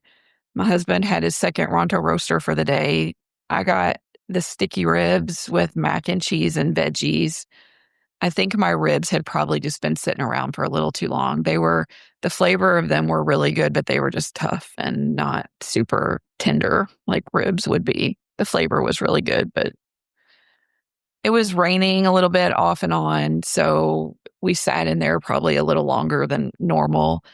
And then we got back on the Skyliner and went back to Pop. The trend starting probably this day, and I think what saved us a little bit, is there was that Hurricane Imelda out in the Atlantic Ocean that never hit Florida, but was kind of traveling up the coast a little bit. So we had a lot of cloud cover and a lot of breeze, which I think started on this evening and into the next day and following days, made it really nice and not as rainy and tolerable. So all in all, a little frustrating having to pivot, and with Rise and Slinky being down for a good part of the day, but we had a good day. And that was all we did. In the pre-trip, you had said maybe Fantasmic, but with the rain. Yeah, I think they still had Fantasmic, but since we had left and come back, we were just kind of done at that point and didn't want to stay any later. They would have probably modified it though. So it would have been a slightly edited version of the show because it's not safe for the performers when it's wet. So I didn't know if that played into your decision to not go. No, I think we were just tired. You're just tired. It had been a long day. And you had another park day the next day, Tuesday, September 30th, Epcot.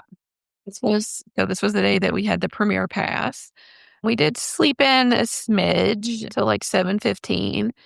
And I was still like up until probably that morning, not sure what strategy we were going to take to get to Epcot, whether I wanted to take the Skyliner and enter from the International Gateway or take a lift and enter from the front. But since we didn't have to rush any one place or the other, I wanted to arrive and eat breakfast. And so we decided to lift and enter at the front of the park so we could eat at Sunshine Seasons was kind of the plan. And Soarin' foreshadowing. Soarin' was one of my favorite ride probably prior to this trip, and it's still up there, one of my favorites. So, and then I decided, well, since we're splurging today anyway with a premiere pass, let's take a minivan to Epcot. So we got a minivan that morning, and our minivan driver was very good. But then I also think, he was trying to give me ask us lots of Disney trivia questions, and we knew all of his answers, or I did. So he was funny. He also said it was a very coveted job, I guess, at Disney to be one of the minivan drivers. Uh-huh. Something else I didn't say, but my husband and I have always kind of joked about like a retirement plan could be like moving to Disney. But I've said, when I retire, I probably won't be able to retire because one of us will have to keep health insurance. So being a nurse practitioner, there's lots of people that need healthcare in that area. So we were saying, well, what are some jobs my husband could do at Disney? And so every day we would come up with, like, when we met Sully, my husband's a pretty tall guy. I was like, you could totally be Sully. That would be a good job. And then this day we decided that driving a minivan would also be a good job to have at Disney. You're in the air conditioning, you get to talk to people. Most of the time, yeah. Mm-hmm. We arrived right around like 8:40 in the morning. We kind of headed directly over to the Land Pavilion and walked on to Soarin' first. Also a queue that is super long. It feels like forever to get back there. Did you walk onto it standby or with the Premier Pass? Well, we didn't use a Premier Pass yet because I wanted to ride it a second time, and there. Yep. So we did standby the first time. Then we also just did standby with Living with the Land because there was nobody in line. And we were the only two people on our boat. We had a boat to ourselves. Well, this is before 9, so this is early entry. Still early entry. Okay, so obviously there's no line and there's no using waiting lane. Not yet, no. Then we went to Sunshine Seasons and had a little breakfast. I had a croissant breakfast sandwich. It was yummy. I think I used my dining plan. I kept having, though, to force myself to remember to say that when we would go places. We then just decided to kind of start making a loop. So we went to Figment next, and Figment was down, but we could go in the back door. They had a Figment meet and greet going on. So we decided to do this. I have very little criticisms of Disney for anything, but my one weird criticism I would have is I feel like they need to invest in a better Figment costume because I just think it doesn't represent Figment as well as it could. But I think maybe a life-size Figment is in itself just kind of terrifying. Yeah. He's supposed to be so small. Yeah. Well, true. And maybe that's why he seems really small in the costume. He does. So we left the Figment meet. The Figment ride was still down. So we decided to walk kind of back toward the World Showcase. It was still early enough that a lot of none of the food and wine things were open yet. So we just kind of leisurely strolled through the countries. We stopped for like every PhotoPass op that we could. We went back in the UK pavilion and met Pooh and Christopher Robin's room, and there was no wait for him. We walked through Canada. When we went to the American Adventure, one thing that I did think was really interesting that I had not noticed before, or maybe had not taken the time. The Voices of Liberty were not performing yet, but they have an exhibit there now called Portraits of Courage. They're paintings by former President George W. Bush, and they are service members. He's painted service members and veterans who have served since 9/11. And it's just really nice. I mean, it's just nice to walk through and look at the portraits and read about them. I I liked that. So I kind of read about it a little bit when I got back to the room later that night. He's not, like Picasso by any stretch of the imagination, but he was honoring people who have served and served their country. So I appreciate that. We had a lunch reservation this day at Via Napoli. We I forgot to write on here that we stopped at France and rode Remy's with our Lightning Lane. When we scanned in, we walked right on. The standby at that time was only 15 minutes. We got to Italy. We timed it like we were just a little bit early for our dinner or lunch reservation. So we kind of looked around and just kind of sat and relaxed for a few minutes until Via Napoli opened and our reservation time opened. There were several families waiting to get in, but once that kind of initial rush got seated, it didn't look very full. My only kind of complaint is we were a table or a party of two, so they sat us at a small table for two. And right in the center of Via Napoli, there's like a little service station where they have drinks to refill and where the servers come to put their orders in or pay, like put the credit card terminal in. And it was literally like if I put my elbow up, I'm on that service station. And if they needed to get the credit card swiper, they kind of came and reached right next to us. So it just seemed like an odd place to have a table, or especially where you would have people sit when the whole restaurant wasn't full. So our server, it was also odd because the person who sat us said, your server is going to be this person and she's our newest server. So like he just kept making it known that she was brand new and like to give her some grace or something because she was new. We're pretty easy people to wait on, but we got the prosciutto and bologna pizza and a focaccia appetizer. It was good. My husband, I let him pick because this was his choice of where he wanted to go. So it was delicious. Nice little break. We got out and kept kind of our tour of World Showcase. We in Germany stopped and went into Caramel Cooch. I don't know how to say that. And I had a caramel butter bar and got a dark chocolate sea salt caramel. And Snow White was also in Germany with a meet. There was no wait, so we stopped and met Snow White. And you said you had stopped for PhotoPass photographer. So is your husband okay with that kind of thing, but just not the photo session? I think those were a little different.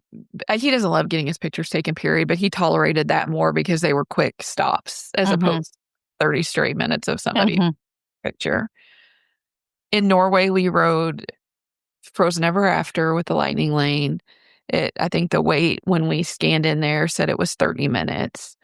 We went into Mexico and looked around and rode the Three Caballeros boat ride, waved at all the people eating their lunch while we went through. We did come back around and went to the Hawaii Food and Wine booth and had pineapple cheesecake and a pulled pork slider. That was yummy. We came back to the front area of the park to start doing some of those rides, and Test Track was down. So we were kind of creating a theme of the trip of things being down when we wanted to ride them. I think that's Disney's current theme, unfortunately. We went then and rode Mission Space Green. And this is probably unpopular opinion, but this is one of my favorite rides. I've always loved that ride. So I still like it. We used the Lightning Lane. It would have been a walk-on either way, but we rode that. We went then to Guardians. I had ridden Guardians once before. My husband had never ridden Guardians. Also not a fan of this, like, pre-show experience. Just the feeling of, I'd only ridden it once, so I kind of vaguely remembered what area you needed to kind of migrate toward. But it's like you wouldn't need to know that anyway because everybody kind of pushes toward those spots. And it just feels like this mad rush of people. We just kind of hang back to wait to get through. But on this ride of Guardians, we got Disco Inferno for our song. And how'd your husband like it? He really liked it. He said it was a little more intense than he thought it was going to be, but he enjoyed it. So as we were going to get on Disco Inferno, I said, "Oh, we should go to that photo pass, or not this Guardians. We should get a photo pass picture." And then he said, "Well, let's do it on the way out." And then we forgot on the way out, so we did it later. But we went after we got off Guardians. Test track was still down, and so then we were kind of like, again, pivoting or trying to decide what we were going to do at that point. So we decided we would go back to Pop for a little bit and then try to come back later in the evening. Because we were in the front of the park, we decided that we would ride share back to Pop instead of going clear back to the International Gateway. And my goodness, at Epcot, that ride share area is really far. Pop would have been just as easy to walk to the International Gateway and get on the Skyliner. But we went back to Pop, took a nap, and around 6 that evening went back to Epcot. And we also went back via Uber because we were going to try to get on test track first was our plan. And when you took a minivan in the morning, did they drop you up right at the front or at the rideshare area? So the minivan drops you off. They have a special drop-off area. It's close to the bus drop-off. Okay. Rideshare area is behind that. Way behind. Like, you actually walk out like you're going to the parking lot, and then you hang a left, and then you have to walk all the way down as far as you can go, and then there's like a special rideshare loop. So it's even way past like the farthest of the buses. Yeah, I don't like that location, but I've not done the minivan to the front of Epcot in a long time, so I wasn't sure where their drop-off was. So we went to test track. It was open. There were also still single pass lighting lanes available for Guardians, so we bought that to ride Guardians again. We went straight to test track. There were a lot of people in the single rider test track line. We did the lighting lane. So we I was in the front row. My husband went in first. I was in the middle, and there was another gentleman on my right. And my husband's a pretty big guy. This was also a pretty large-sized man. And I hadn't been on test track for a while, but it felt like every time you would get kind of thrown in a direction, this man and I became very close friends by the time the ride was over. I kept saying, "I'm so sorry. I'm so sorry." I was like trying to control my upper body, and I just felt like I couldn't. But the new theming was good. Again, it's probably not my favorite ride, but it was worth doing once, and I liked that. We got off and we went over and did Mission Space Green again, just because I like it. This was a funny part of the trip because I am a little bit of a germaphobe and always trying to make sure you don't get sick or everybody stays healthy while we're there. So lots of hand sanitizer. I had read this, and not giving medical advice, but I had read a study talking about ways to prevent respiratory viruses and talked about using an over-the-counter nasal spray, Astapro, to help reduce, like, during cold and flu season. So my husband and I were both using Astapro every day on our trip. Knock on wood, we didn't get sick. That may not have had anything to do with it. But I'm always like, when we would go with my children, like, don't put your hands on the rails. Don't touch the rails on the escalators. Quit touching everything. And we're walking through the line at Mission Space, and my husband has his hand on the rail, just dragging it along as we're walking. And I said, "You have to stop doing that. Everybody that touches that." Well, there was a mom and her young son in front of us. He was maybe 4. And he's doing the exact same thing my husband is with his hand along the rail. And the next thing you know, and you look, and this kid has stuck his hand down the back of his pants, like digging his bottom, and then pulls his hand back out and puts it right back on the rail. And so I look at my husband and I said, that's exactly what I'm talking about. So then my husband took my hand sanitizer and used it. And I think that might have proved my point. And he tried to quit doing that, but walked on to Mission Space Green again. Then we went for our lightning lane for Guardians. We got our photos taken that time. This go round, we got conga for our song of Guardians. And I'm an 80s girl, so that was fun. I love that. So that obviously doesn't make either of you motion sick. You chose to go on it again. Well, yes. The very first time I rode Guardians, I did not open my eyes the whole time because I thought, if I'm going to get motion sick, let's see how I do. And I felt okay. So the first time I rode it this day, I still was a little scared. So my first ride photo, again, another ride photo fail, my hair is completely in my face. The way the air was blowing, you couldn't see my face at all. But I did, after the initial takeoff, I think I had my eyes closed for a little bit, but then when it kind of slows down and you go around the planet or whatever, I opened and watched for a little bit and felt fine. And so then on the last time, I kind of kept my eyes open and it didn't bother me. I still don't understand the logistics of the exit ride, though, of going up and down the stairs. I think that's a terrible design flaw in the Guardians ride. Especially for the people that don't feel good. Correct. It's now I have to navigate the stairs. When we left Guardians, we decided to walk over back towards Soarin', and we had not ridden Nemo earlier. We got over there and Nemo was down, and they also weren't letting people into the area so I don't know what that was about. We went and rode Soarin' again, this time with a lightning lane. In the morning when we rode Soarin', we got in the first row. So that's my preferred. But we were still, even though we were the first group on Soarin', they didn't put us in B or in the middle. We were on one of the sides. On this go round with Soarin', we were in the back in the third row, which is my least favorite, but it's still fun. Figment was open. So when we came out of Soarin', we went back to ride Figment, and we went back into the World Showcase for a little walkthrough. We stopped at Canada and had the filet at the Canada booth. And then this was probably around 8:45-ish. And so in my mind, I thought, we're going to go get on the Skyliner before the nighttime show starts. But maybe we can see some things from the Skyliner. But we were just a smidge too early. There was nobody we walked too fast, and then nobody was waiting to get on the Skyliner. So the timing didn't totally work out.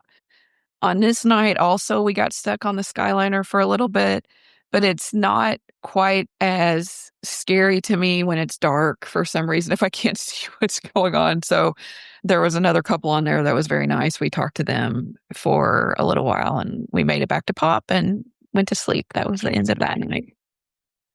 Okay. So overall thoughts about using Premier Pass? I mean, I think it certainly helped do what I wanted to do that day, which was not feel like I was always having to race to the next thing. So, and I think the fact that it wasn't as expensive at Epcot as it is at some of the other parks was also a bonus. So I think the other thing I would say about this day at Epcot, when we were walking through the World Showcase, I told my husband, I think this is the best day I've ever been at Epcot in regards to the weather, because generally I feel like in the World Showcase, it's just so hot sometimes. Yeah. And this day it was cloudy and overcast, but not raining. There was a lovely breeze, and there were not a lot of people during the afternoon. In the evening, there were a lot of people, but in the afternoon, it was just a comfortable walk. You didn't feel like you were fighting for your life. I was super hot. It was just a nice day. Yeah, that is huge. And I do think there are lots of people that like Premier Pass for Epcot due to the size of the park, because the running around can really take you from one end to the other, and that's kind of hard. Did not record this, but I mean, these first every day for probably the first 4 or 5 days of our trip, we were logging like 25,000 steps a day on average. On Wednesday, we got up and I wrote on here to say happy 54th birthday, Magic Kingdom and Walt Disney World, because it was October. Your birthday. Yep, but you were headed to Animal Kingdom. We were going to Animal Kingdom. We got up very early this day at 5:30. We were at the bus stop to go to Animal Kingdom at 6:30, but we were not the first people in line. There was probably, I don't know, 8 or 10 people in front of us. The bus arrived to Animal Kingdom at 6:41, and we were held at security for a little bit. They opened security at 6:50 and went straight to the tap styles, and we were first at one of the tap styles. And our goal for this day is we were going back to Pandora to rope drop Flight of Passage. They let us in the park at 7:15. It was a pretty controlled walk. First, we went back to like the bridge going into Pandora, and they held people at the bridge. And then once they started walking past that bridge, then they walked everyone down to make the queue. So that was good. I feel like that it didn't quite open when it should have, because once we really got through the ride queue, we were standing there and like 7:30 came and went and we weren't moving and nothing was happening. And I feel like it was closer to probably like 7:45 before. And I wasn't sure because I had never ridden it before, like what the inside situation was like. So I didn't know, like, are we waiting out here? And there's stuff like happening in the inside. But once they opened, then we went through the entire inside and went directly into the first like little pre-show area. So they were delayed a little bit in letting people back because we were in the first group of people that got in there. But I fit on the Banshee and rode it and loved it. It was fantastic. And I was like emotional about it and like weepy. I had no idea that the Banshee like breathed between your legs. So, I mean, like the whole thing was just fantastic and amazing. And I loved it and wanted to do it again immediately. So good. And that was, you rope dropped that. Correct. But you have a lightning lane as well? Correct. Correct. Okay, good. I'm glad you liked it and that you have another chance to go on it. And I had told you in the pre-show part of my pre-trip planning it was on my radar to want to do the Wild Africa track, but there was not any opening. So I still had a mouse watcher alert set for this. And I had gotten a couple of notifications. I had just set the notification for like the entirety of our trip, but the days when it were coming up was not days that it would fit in our plan. Like our Epcot day where we could have done it. So I still had that set. Our first lightning lane was at Safari. So we went back to that and that was at 8:05 and we went straight on. And generally I think the animals are pretty active in the morning, but I think it was still a little bit too early because a lot of them were not like up and about. And the driver was doing a lot of like, come back later in the day, and they're more active. And then he said something about the Wild Africa Track Tour. So when we got off of the tour, I could see where the check-in was for Wild Africa Track. So we walked over there and I said, is there any way you could check to see if there's any openings? We've been watching, but I haven't seen anything. And then at first, she wasn't rude, but she was like, well, I can see everything that you can see on the app, but I'll take a look. And so she took a look and they had 2 openings on Friday at 8:00 or 8:45, whatever time, 8:45, I believe. So we hurried up and grabbed those and scheduled it for Friday of our trip. All right. I will look ahead to your plans and we'll talk about that. Fell apart toward the end of the week, but yes. Okay. All right. After we got off the safari, we went over and walked through Gorilla Falls. And we were looking at the gorillas, and a few weeks or before we left, or within probably a week or two, Gino, one of their gorillas, had passed away. But we talked for a while about, or with one of the keepers that was standing there, about the gorillas and if they mourn. And she said that they do, and that some of them had been having some behaviors since he left. So it was just interesting, good conversation with her. But the gorillas were really neat to see. We were still, after we walked through Gorilla Falls, Rafiki's Planet Watch doesn't open until 10, so we couldn't go back there. And we had Tusker House reservation, but not until 9:45. So it's probably like around 9 a.m. at this point. So we didn't really want to go somewhere else and then have to come back. So we walked over to Tusker House just to ask if it would be possible to check in early. And we checked in at 9:05 and they took us right back. So we went into Tusker House and had our breakfast, and we met all of our safari friends there. How'd you like it? I love it. That's something we do every single trip and love it. So it was all yummy and good. It's a little different when you have a party of 2, though, for pictures. So that was the only thing, but my husband and I just took pictures of each other.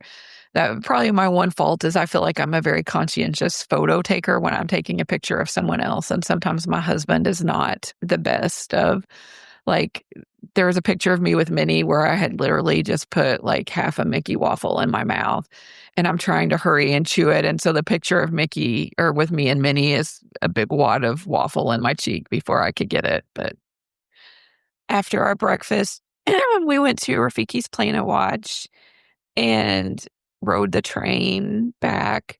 We wanted to do the animation experience, was one of our goals for this day. So we went and walked right in. We were kind of right in between shows, and we did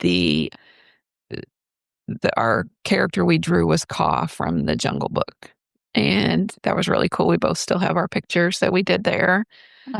We kind of walked around the petting zoo area, but again, germaphobe, was not really wanting to pet the goats and do all that. So we just kind of said hi to everybody and walked on through.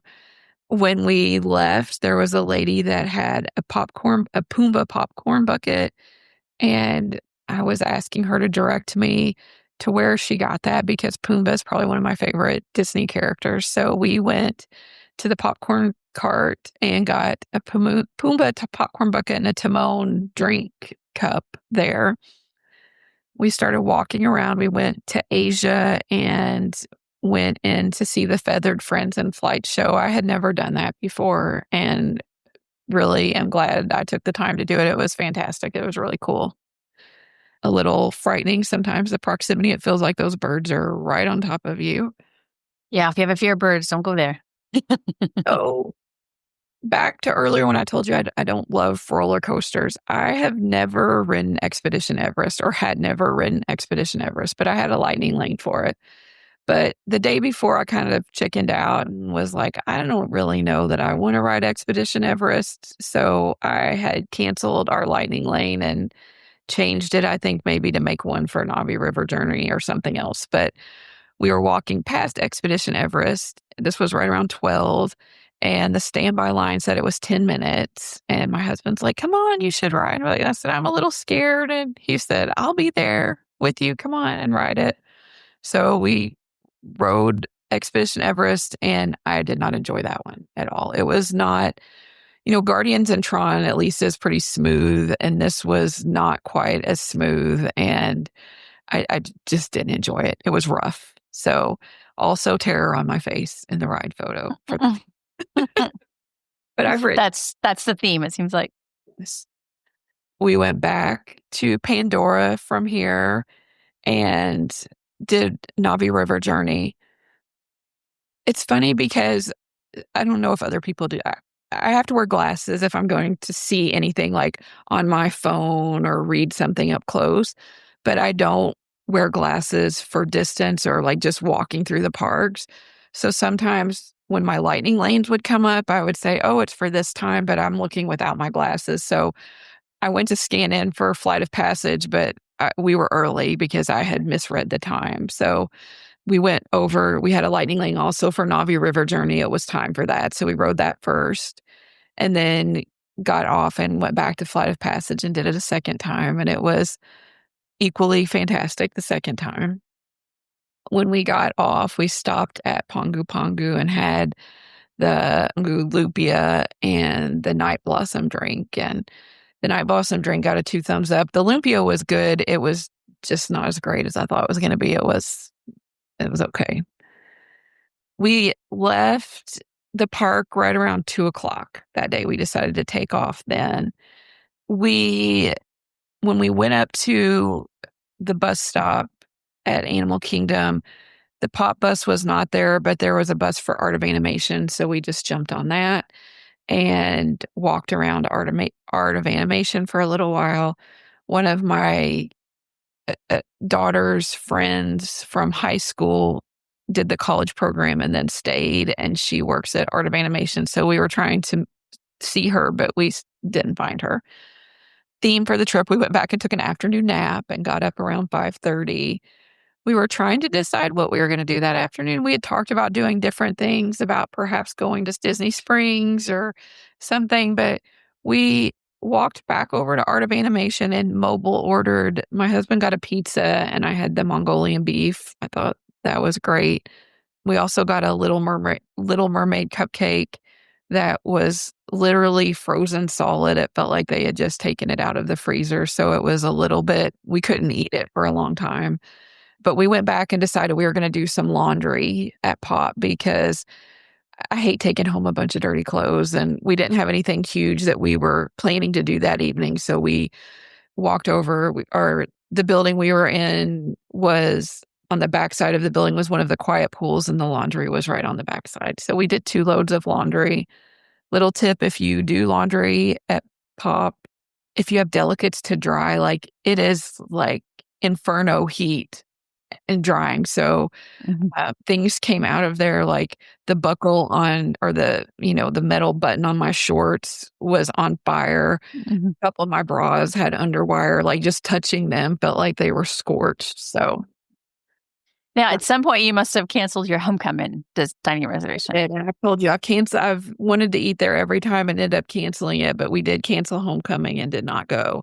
I also had ended up canceling the Crystal Palace breakfast that we had for the next day on Thursday, because as much as I love Tusker House, as I mentioned to you, I'm just like, I don't feel like I eat enough at a buffet to make it worth the amount. And we had met Pooh already, and I had hopes that at the Halloween party we could meet the other Winnie the Pooh characters. So I had canceled Crystal Palace that day for the next day as well. So we just kind of hung out that evening. Okay. So that freed up your evening, but also part of your next morning because that was your Crystal Palace reservation. Sure. Thursday, I was going to say Thursday, October 2nd was Magic Kingdom. It was, but we completely changed our plans this day Okay. because it kind of felt like we had done a lot of stuff at Magic Kingdom that we wanted to do. We knew that we were going back for the Halloween party that night. So we decided to forego a park this morning. We slept in a little bit, but still were up for us. I mean, we were up and out by 8. We got on the Skyliner and went back to Riviera and went to Primo Piata again. And we had noticed that we were being negligent about using our dining service credits. So we went to Primo Piata for breakfast and mobile ordered, and we had a little bit of a smorgasbord kind of situation, and each got 2 entrees. We each got the Primo platter, which had like eggs and a meat, and then their Primo polenta, which is fantastic. And then I got Mickey waffles, and my husband got the lemon blueberry pancakes. So we had a little buffet breakfast of our own there to use up some of the credits. Everything was yummy. We enjoyed it.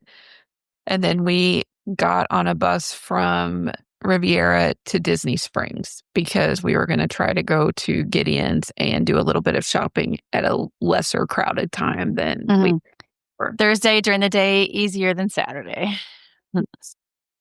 We got to Disney Springs, though, probably about 9:45, and there was a pretty decent line for Gideon's already formed. So we got in line, and probably once they opened at 10, it probably took us about 25 minutes to get into the store. So we were into October for the specials, and I got a Bride of Frankenstein cookie, which was white chocolate, golden Oreo, and M&M, and it was very good.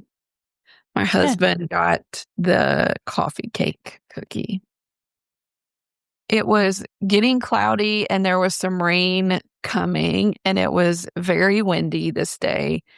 We decided we were going to go into the Coca-Cola store and take some cover for a little bit and go up on their rooftop terrace. And we got some drinks and sat down and decided to try to eat our cookies. But it was so windy. Everything was blowing. Like the hat blew off my head. I had gotten Coke Zero was my drink of choice, but they had Coke Zero in a glass bottle, but it was very small. So I had gotten a glass bottle of Coke Zero and then a full-size bottle of Coke Zero. And I had drank the glass bottle. It was sitting there. It blew and almost fell off the table. So it was kind of an ordeal. We finally decided to go back inside. It was raining, so we were kind of hopping from place to place to try to stay in and out of the rain. We did some souvenir shopping in World of Disney, and around 1:00, we got on a bus back to Pop. All of the things I had in my mind, I wanted to get the Dubai sundae at Ghirardelli. I did not do that, but the cookie was very good and enjoyed that. The Halloween party, we did not take our nap this day. And again, had walked lots of steps leading up to this. I feel like also we kind of set ourselves up for the Halloween party. I don't know. Originally, I think I told you, like, my original intention was we don't need to do the Halloween party because I don't want the candy, like the rides. We had like Magic Kingdom time already planned out. The special shows would be fun, but originally we weren't going to go. But then I had FOMO, so I bought Halloween party tickets. I knew that I wanted to get to the Magic Kingdom and go in before the mass crowd of people waiting to go in just for the party. So we went back to Magic Kingdom around 3 on a bus. There was a lot of people trying to get to Magic Kingdom at this point. So again, not faulting anyone that needs to ride a scooter or a wheelchair, but this was a little bit frustrating because there was a woman waiting with her scooter. And then literally as soon as the bus pulled up, like her entire family of like 16 people came up with her and then all got on the bus. So then essentially meant we had to wait for another bus to come. So we did. I actually thought they had limits on how many people could join you when you do that, but I don't know. Think they should, but in this instance, they let them all go right up the ramp and walk on. We got to the Halloween party probably right around, or to Magic Kingdom around 3 and checked in. There was a lot of people lined up already. We had retimed some of our lightning lanes from the morning to the afternoon. Honestly, I was not a great note taker this day. We kind of piddled around and rode rides we liked. We got cheeseburger spring rolls again this day. I've written that we rode Peter Pan, Small World, Pirates, Haunted Mansion, The People Mover, and went into the Hall of Presidents. This was all kind of before the official party start. And then when the official party started, we did walk around through some of the candy stations. The weather was really nice this day. It was cloudy, but not raining at this point. I know during this week and after there was a lot of rain out or a lot of people having rain events, and this was not the case this day. I was asking a lot of the cast members what their bat names are for their bats that they wear. And some of my favorites were Batness, Everdeen, and the Great Batsby. And then there was one named Harold, she said, because he was in her hair. But we watched the parade kind of near the Hall of Presidents area, the first parade. And then we kind of walked behind and went up through like Main Street, and we had walked to the Emporium, and then kind of saw the end of the parade again as it was ending. And then we were kind of sitting there talking about what we wanted to do next. And we were both just tired. And so we ended up leaving early. We did not stay at the Halloween party all evening. And we really did not do a lot of Halloween party stuff. We took our candy bags were full from the candy stations we had gone through, but we ended up leaving on a bus back to Magic Kingdom. I kind of figured we would be the only people leaving, but I was surprised because there was a lot of people leaving when we left. So our bus was full. We had to stand up to get back. So I think I should not have let my FOMO rule. I think we would have been probably good without doing it. Mm-hmm. Yeah. FOMO is hard in this niche because it's like there's so many things to do and new things to try. There was also kind of a troubling occurrence while we were back in the area where you, I guess, are getting ready to go into Adventureland from where like Splash Mountain or Tiana's Mountain is.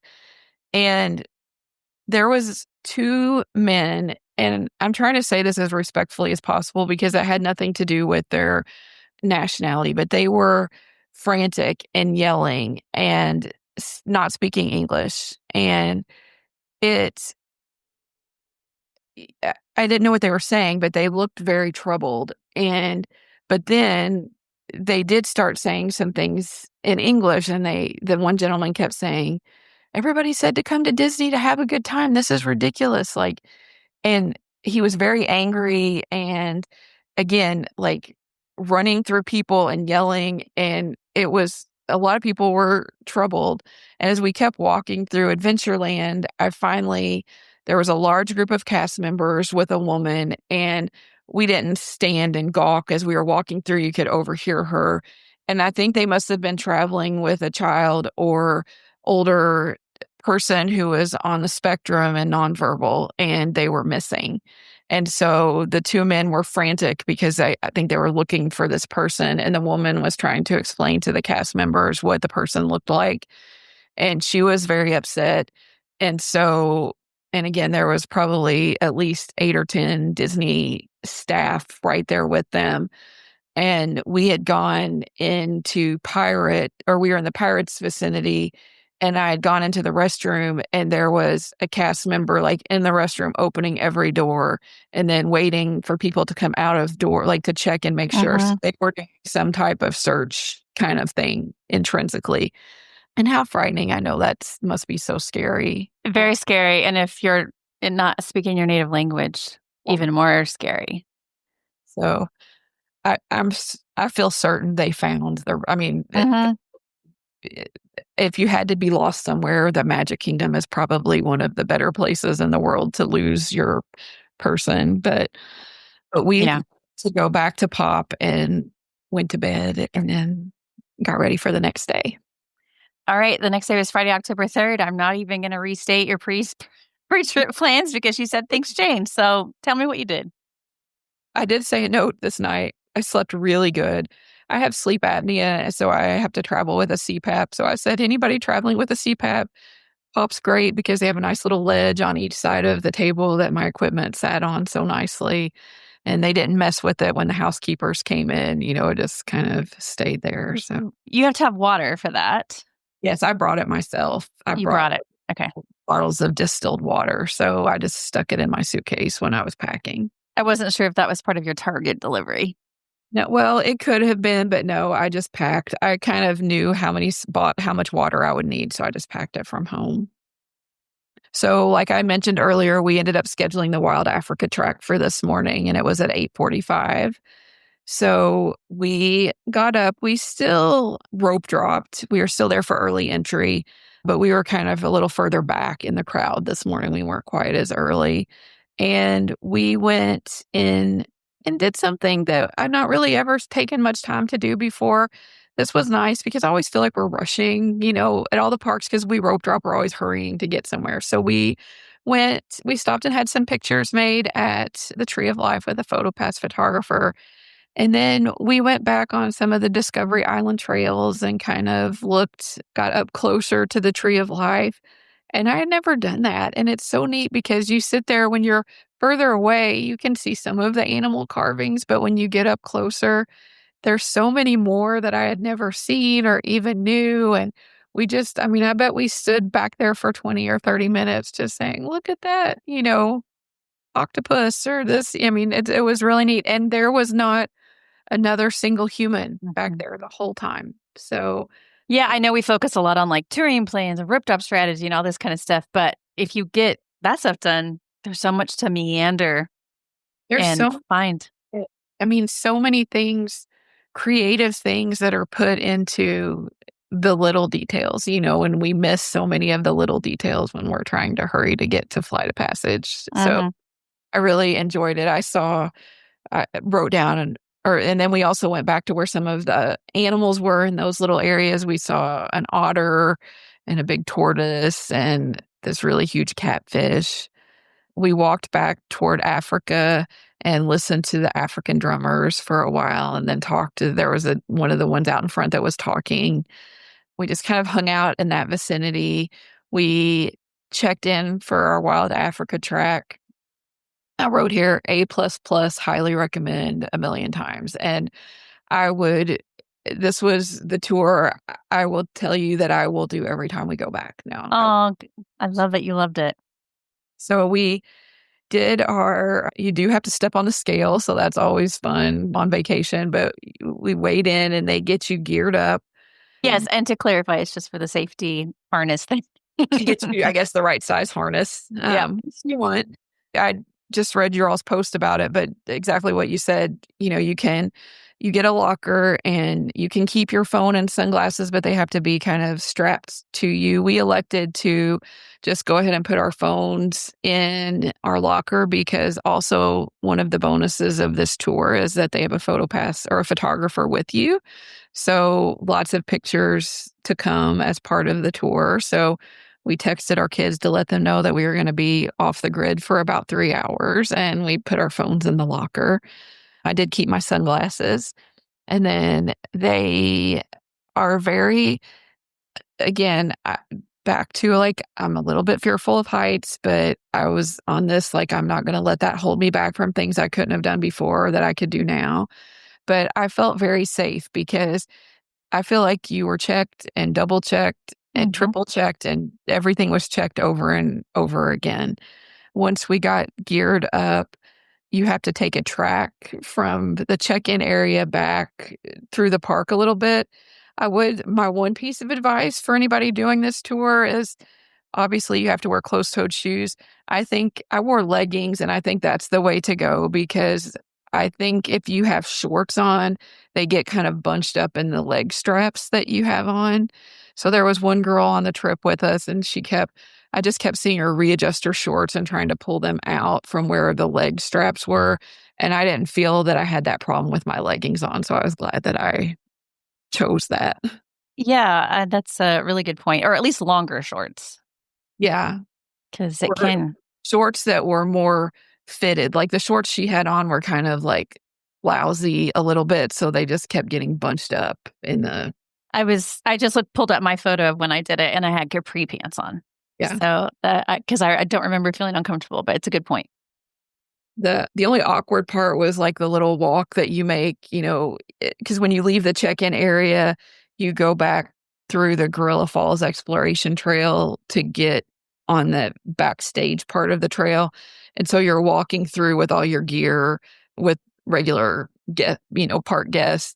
And I think for men, my husband was like, it's a little awkward with things, the way you're strapped, but it was fun. So you go back through the Gorilla Falls Exploration Trail and go through part of the trail and they're explaining some things from the trail. And then you kind of branch off and that's where you go in kind of the back trail area where you walk through a little trail. The hiking was pretty easy. There was a little staircase/ladder area where you had to climb maybe 5 or 6 steps up. It was also not hard. the first stop we made was where we got to see some of the hippopotamuses, and you have a vest on with like a bungee on the back, and they strap you in so you can kind of walk out onto this ledge. We saw 2 hippos, and I can't remember. Panchita was one of the hippos, I believe was her name. She was a new transfer, or had been transferred from another zoo.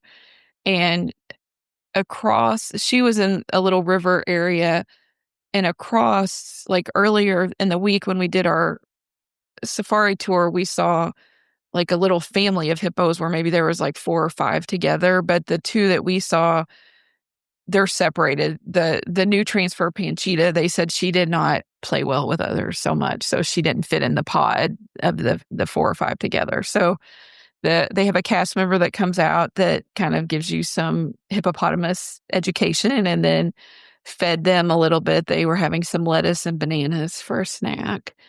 Then we kind of moved through, and you come to the 2 rope bridges part, and they do a lot of education with you first from a safety standpoint and how they're going to hook you up and how you get attached. I was very nervous leading up to the rope bridge part because, again, just having some fears about it. But I also, in the back of my mind, kept telling myself, like, this is Disney, even though you sign your life away at the beginning, like, they're not going to want to put you out on something that's not safe. And so when you go out onto the bridge, like the first person goes, and then when the first person gets halfway across, then they let the second person go. So in my mind of rationalization, there was a woman in front of me that was very tiny. And so I was like, I'm going to go after her because there's less weight on this bridge. So she was my go-to. So I went, and it looks rickety. I'm sure it's not as rickety as it appears. And I think some of it's probably designed to look more rickety than it is. But it swings a little bit. I mean, there's some movement. So if you are afraid of heights, just be mindful. But I did it, and I would do it again. It was fun. I had a death grip probably on the wires, that you can hold on to.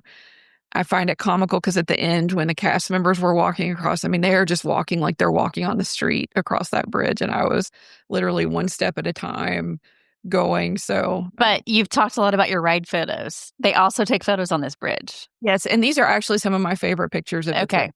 So I did not have terror on my face. I was actually Great. I'm glad because it's great. It's a great backdrop. And some of them, obviously, like, that they were taking some, but then there was some that I didn't know that they were taking, and I probably like those more. So, and I'm always somebody who is self-conscious about myself in photos anyway. So sometimes it's nice that like somebody else is taking a picture that you don't know about, or you're not trying to pose or that. So the photos from this entire day, all of them are my favorite.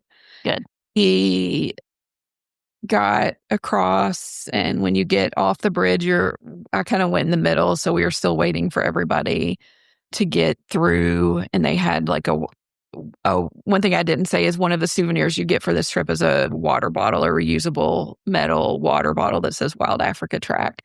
So they had a couple of stations along the way where you could fill up your water bottle, and this was one of those. So filled up our water bottle.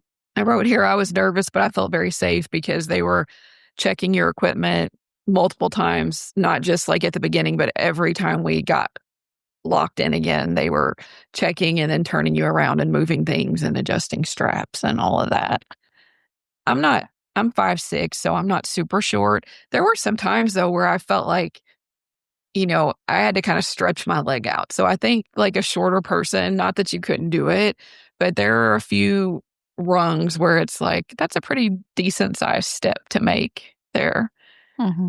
When we got through with the bridge, our next area was the crocodile area and the animal keepers there. So they told us about the crocodiles. We also, it's kind of neat because you see the people on the regular safari going through, and even when you're on the bridges, like they're pointing, like you're part of the exhibit.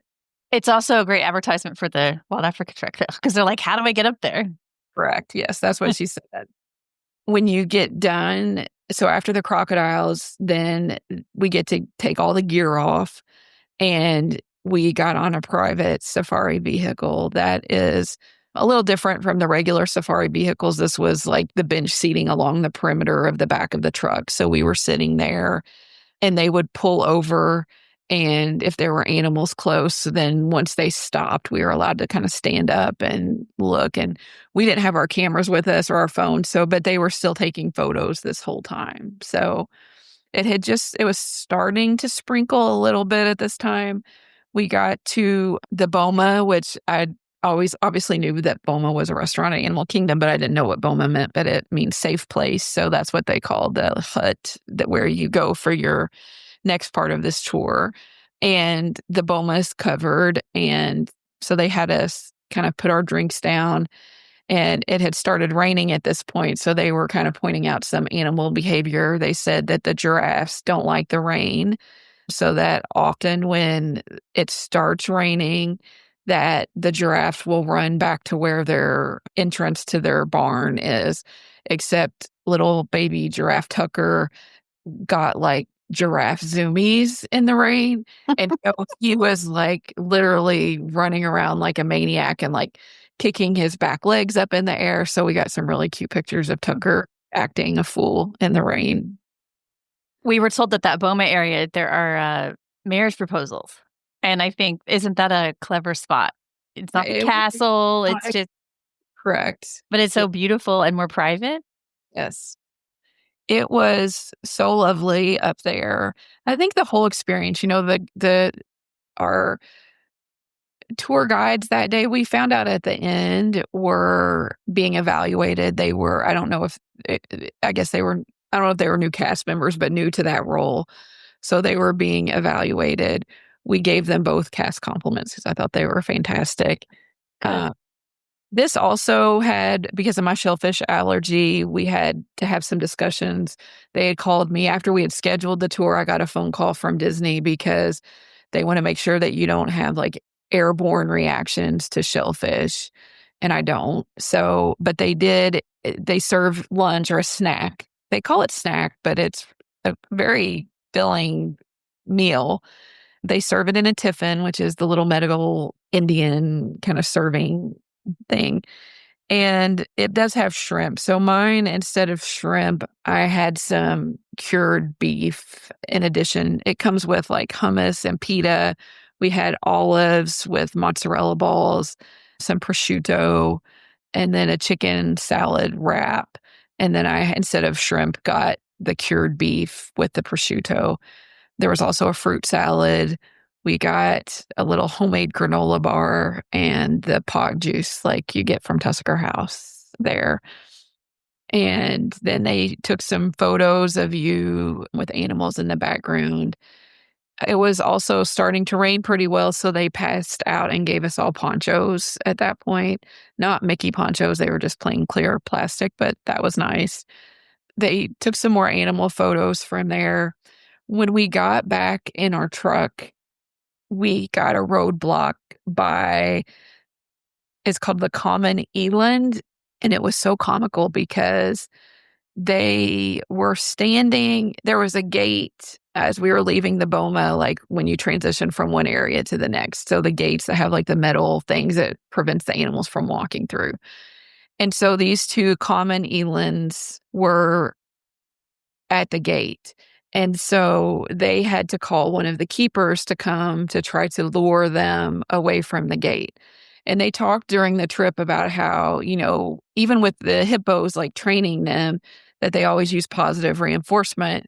So they were talking about these common elands that they have learned that if they hang out by the gate, that they get more food because they try to get them away from the gate. So that apparently this is a learned behavior that they do quite often. They've created a problem. Create a problem to get the reward. So, yeah. And we literally, and they said, if you ever see the wait time on the safari go up, this is often one of the reasons. And I could see why, because we sat there probably for about 15 minutes.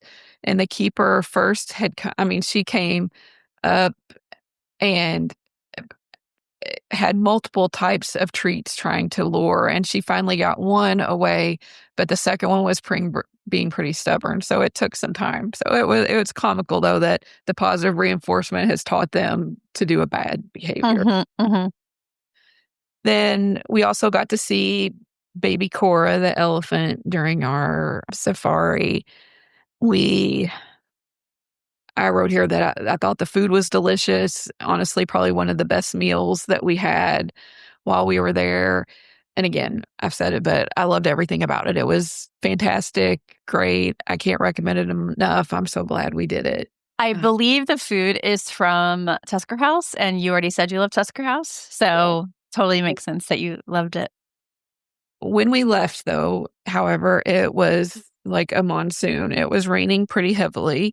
So we had our poncho on, and we had also this day the Colors of Coronado painting class scheduled at 1:00, and it was around 12:00. So we were exiting the park and going to take a bus to Coronado and got very wet doing so, even with the ponchos.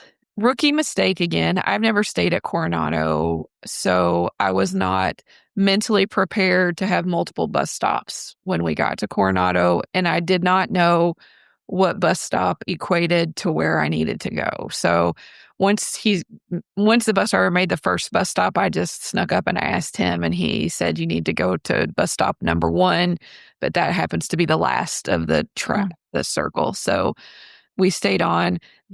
The bus was, I guess, perhaps showing its age because there was a woman who had gotten on in the back, and the driver said, "Ma'am, in the red tank top, you don't want to sit in that seat. You're going to get rained on. It leaks." And so then there was a woman we were sitting toward the front. She was sitting across from us on the driver's side, and water was leaking in through the windows. And I said, "Ma'am, just in case you want to see there's water." She said, "I'm already soaked. It doesn't matter." But by the time we got to Coronado, the seat next to her, it's scooped a little bit. It was completely full of water. So it was raining inside the bus, not quite as much as outside, but inside also. Feels like they should block the seat off or something. Would think so, yes, or at least, I mean, again, people were already wet at that point, but you still don't want to sit in a pool of water. So we got into Coronado and had a little bit of time, so we checked out the little gift shop, got a snack, and just sat in the lobby. We had to check in the restaurant Toledo, which is on the 16th floor. So we rode up there in the Gran Destino Tower. It was beautiful. I was surprised. I wasn't sure how many people would be there, but there was probably 20 or 25 people. They had all the easels already set up, and we were sitting at a table by the window, so had a lovely view of the rain going on outside. In the picture on the website, when you schedule it, it's a photo of the castle. Nowhere does it give you an idea of like what the pictures are going to be. So I did not know. I'm not disappointed. I was hoping for the castle or something that would be year round, but they were doing a Halloween themed picture this day. So our picture was like a pumpkin stack of 3 pumpkins, and then the top pumpkin had Mickey ears, and it had Boo written down kind of the front. She said, "You don't have to do, if you want to go out, do something different, you can.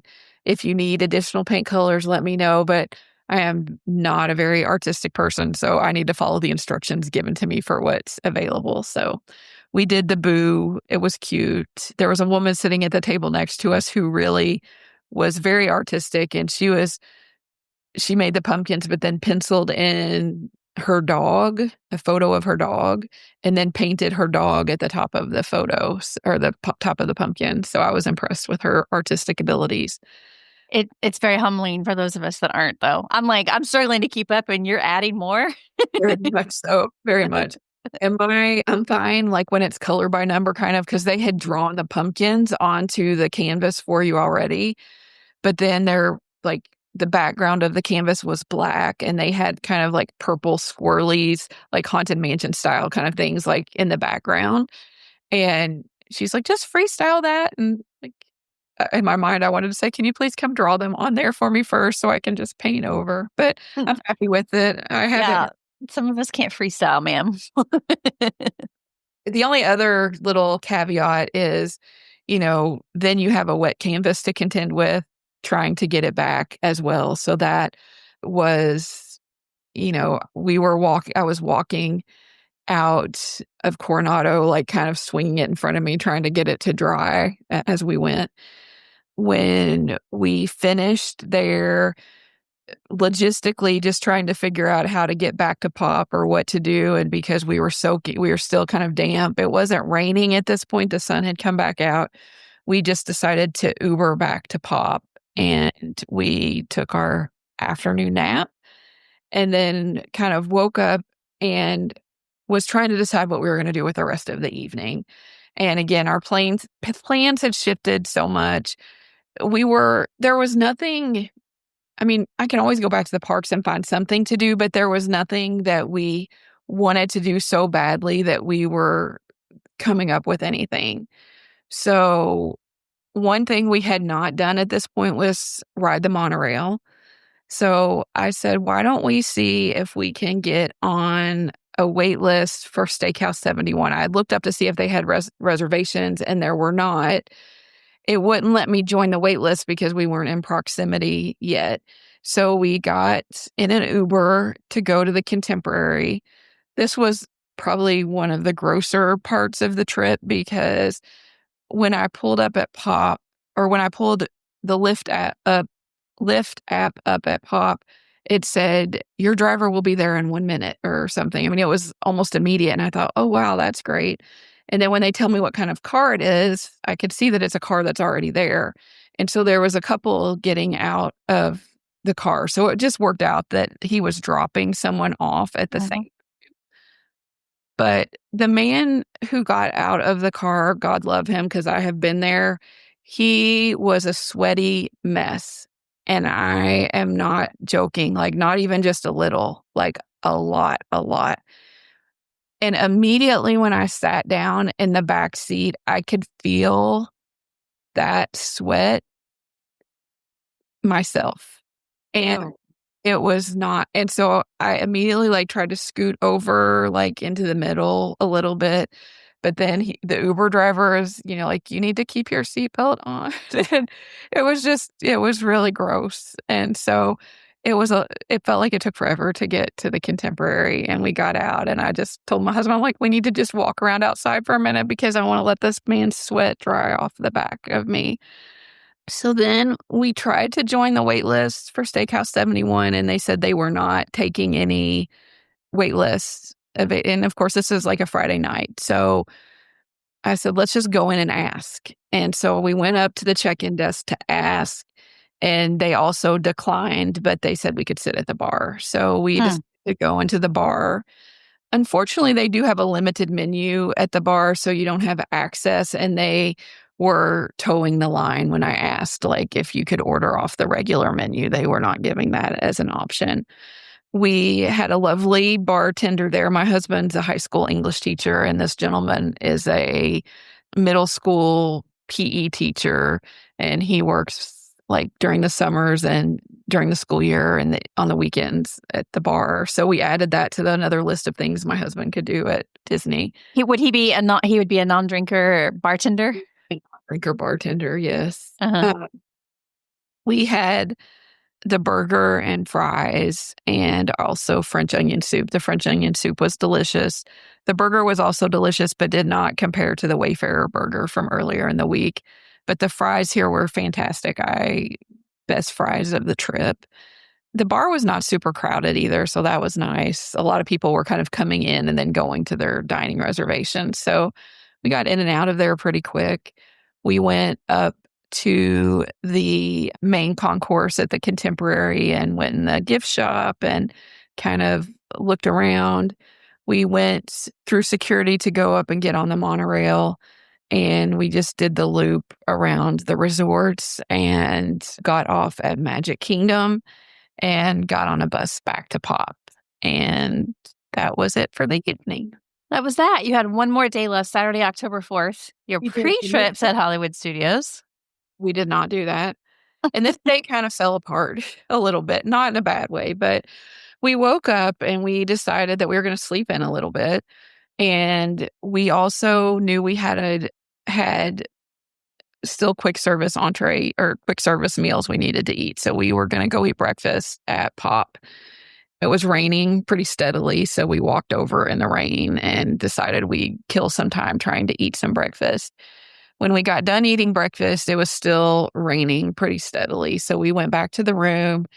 I pulled up kind of the weather apps, and I know obviously you can't always rely on them, but I mean, the radar was complete rain, and it was just like band after band. There was no end in sight in the rain. As far as the forecast for that day, it was rain all day kind of situation. And so we were just talking about like, what do you want to do? And neither one of us were wanting to go walk around in the parks and get wet. As I told you in the pre-show, our trip down, we made a leisurely 2-day drive, but on the way home, we were going to just power through. So I said, well, what about if we leave in the afternoon and just drive part of the way home, and then tomorrow we won't have as far to drive? And he said, okay. So then we were still trying to decide, what are we going to do? I still had the $200 Disney gift card that I have not spent the money on yet. So every plan, I just didn't want to get wet. And every plan I came up with, I just couldn't figure it out. So we decided that we were just going to pack up and go ahead and get in the car and go to the Vineland outlet and go to the Disney character warehouse to do our shopping. And we were just going to take off to drive home. I think we probably stayed a day too long. Like, we were just tired and we had done all the fun stuff. And honestly, after that Wild Africa Trek tour, I loved it so much that I just felt like anything else would be a letdown. So you ended on a high. We ended on a high note. So we packed up, and probably around 2-ish or something, we hung out in the room for a while. We left and went to the Vineland outlet. Thankfully, we were able to stay undercover. There was a few little spots because there was a decent line of people waiting to get in. And there were a few little spots where we kind of got wet, but most of the time we were undercover. So we waited about 30 minutes to get in and did some shopping. I like going there, but I also like to be able to leisurely look around. This felt very like it was hard to look at anything because there were so many people everywhere. But we were able to get souvenirs. I got several, things. We spent all of our remaining gift card money and did a little additional shopping at the outlets and got some extra souvenirs for my son because he had been dog sitting our elderly Yorkie for us while we were gone. And then we hit the road to start the drive back. Thankfully, and it rained the entirety of Florida. Getting out of Florida was rain. We ended up, I think, driving to around Valdosta, Georgia, and spending the night there, and then drove the rest of the way home Sunday. Sunday was uneventful drive, no rain, and the weather was fine, and no hotel drama on the Saturday night day. And made it home Sunday afternoon and went back to work on Monday. Did you have any dining credits left? We had 2 unused snack credits and probably 4 unused meal credits. So, and I'd seen there were some people on some like Facebook groups for Pop that I've seen that have said things like, I ordered this, go pick it up. I just and I thought in my brain, like, that's a nice thing to do, but then I just kind of forgot about it. So overall, some big highs. Completely. It was a great trip. It was great being there with my husband. I think he doesn't love Disney as much as the kids and I do. But he was a good sport and did everything that I wanted to do. I think he would be fine if he didn't go back for another few years if me and the kids went. We had the travel agent that we booked with had already messaged me, and I'm trying to, it's like you want to when you've been in a planning mode for a long time, it's hard not when you're in a planning mode. So I'm still struggling to decide if we're going to plan something else coming up. But all in all, it was a great trip. I was so happy. And again, now Flight of Passage is probably my favorite ride. I love it for what it is, but also for how I feel and the ability to do it. So it was. Yeah, I'm happy for you that you got to do that and that you loved it. Not only that you got to, but that you actually loved it a lot. Yeah. So I do often ask about future travel plans, but it sounds like you're still trying to decide.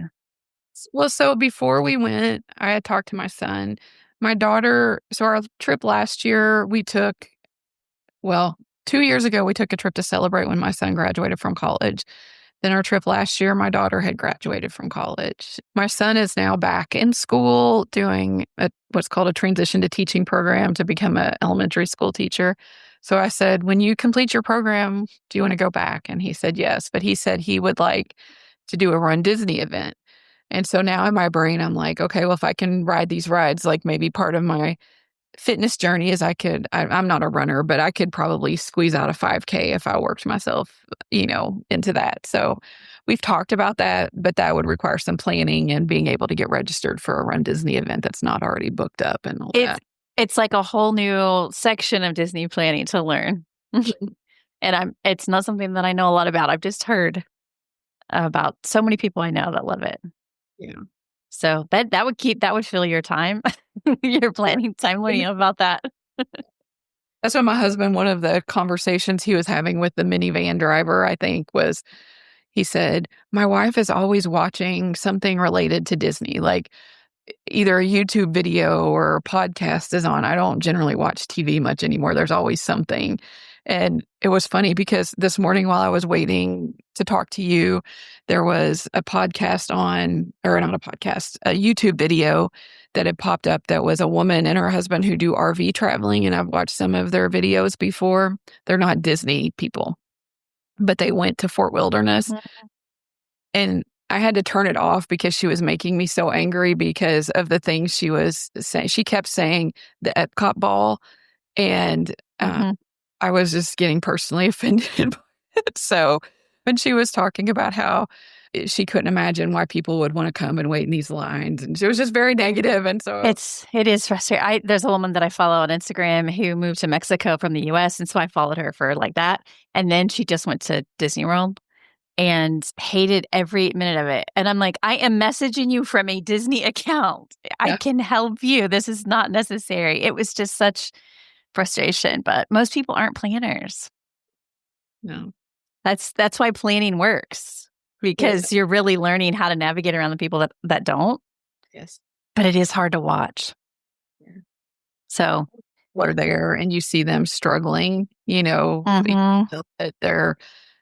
our family, we always kind of joke or as our family, when we talk about each other, we'll say Disney magic. And so like if there's a kid like spiraling out or somebody arguing or something, we're like, there's the Disney magic. And it's just sad. There was some of the Disney magic. One of the things on our monorail loop, a mom and dad and their children, and there was a lot of tension between the mom and dad at the moment. It was sad that they were having that.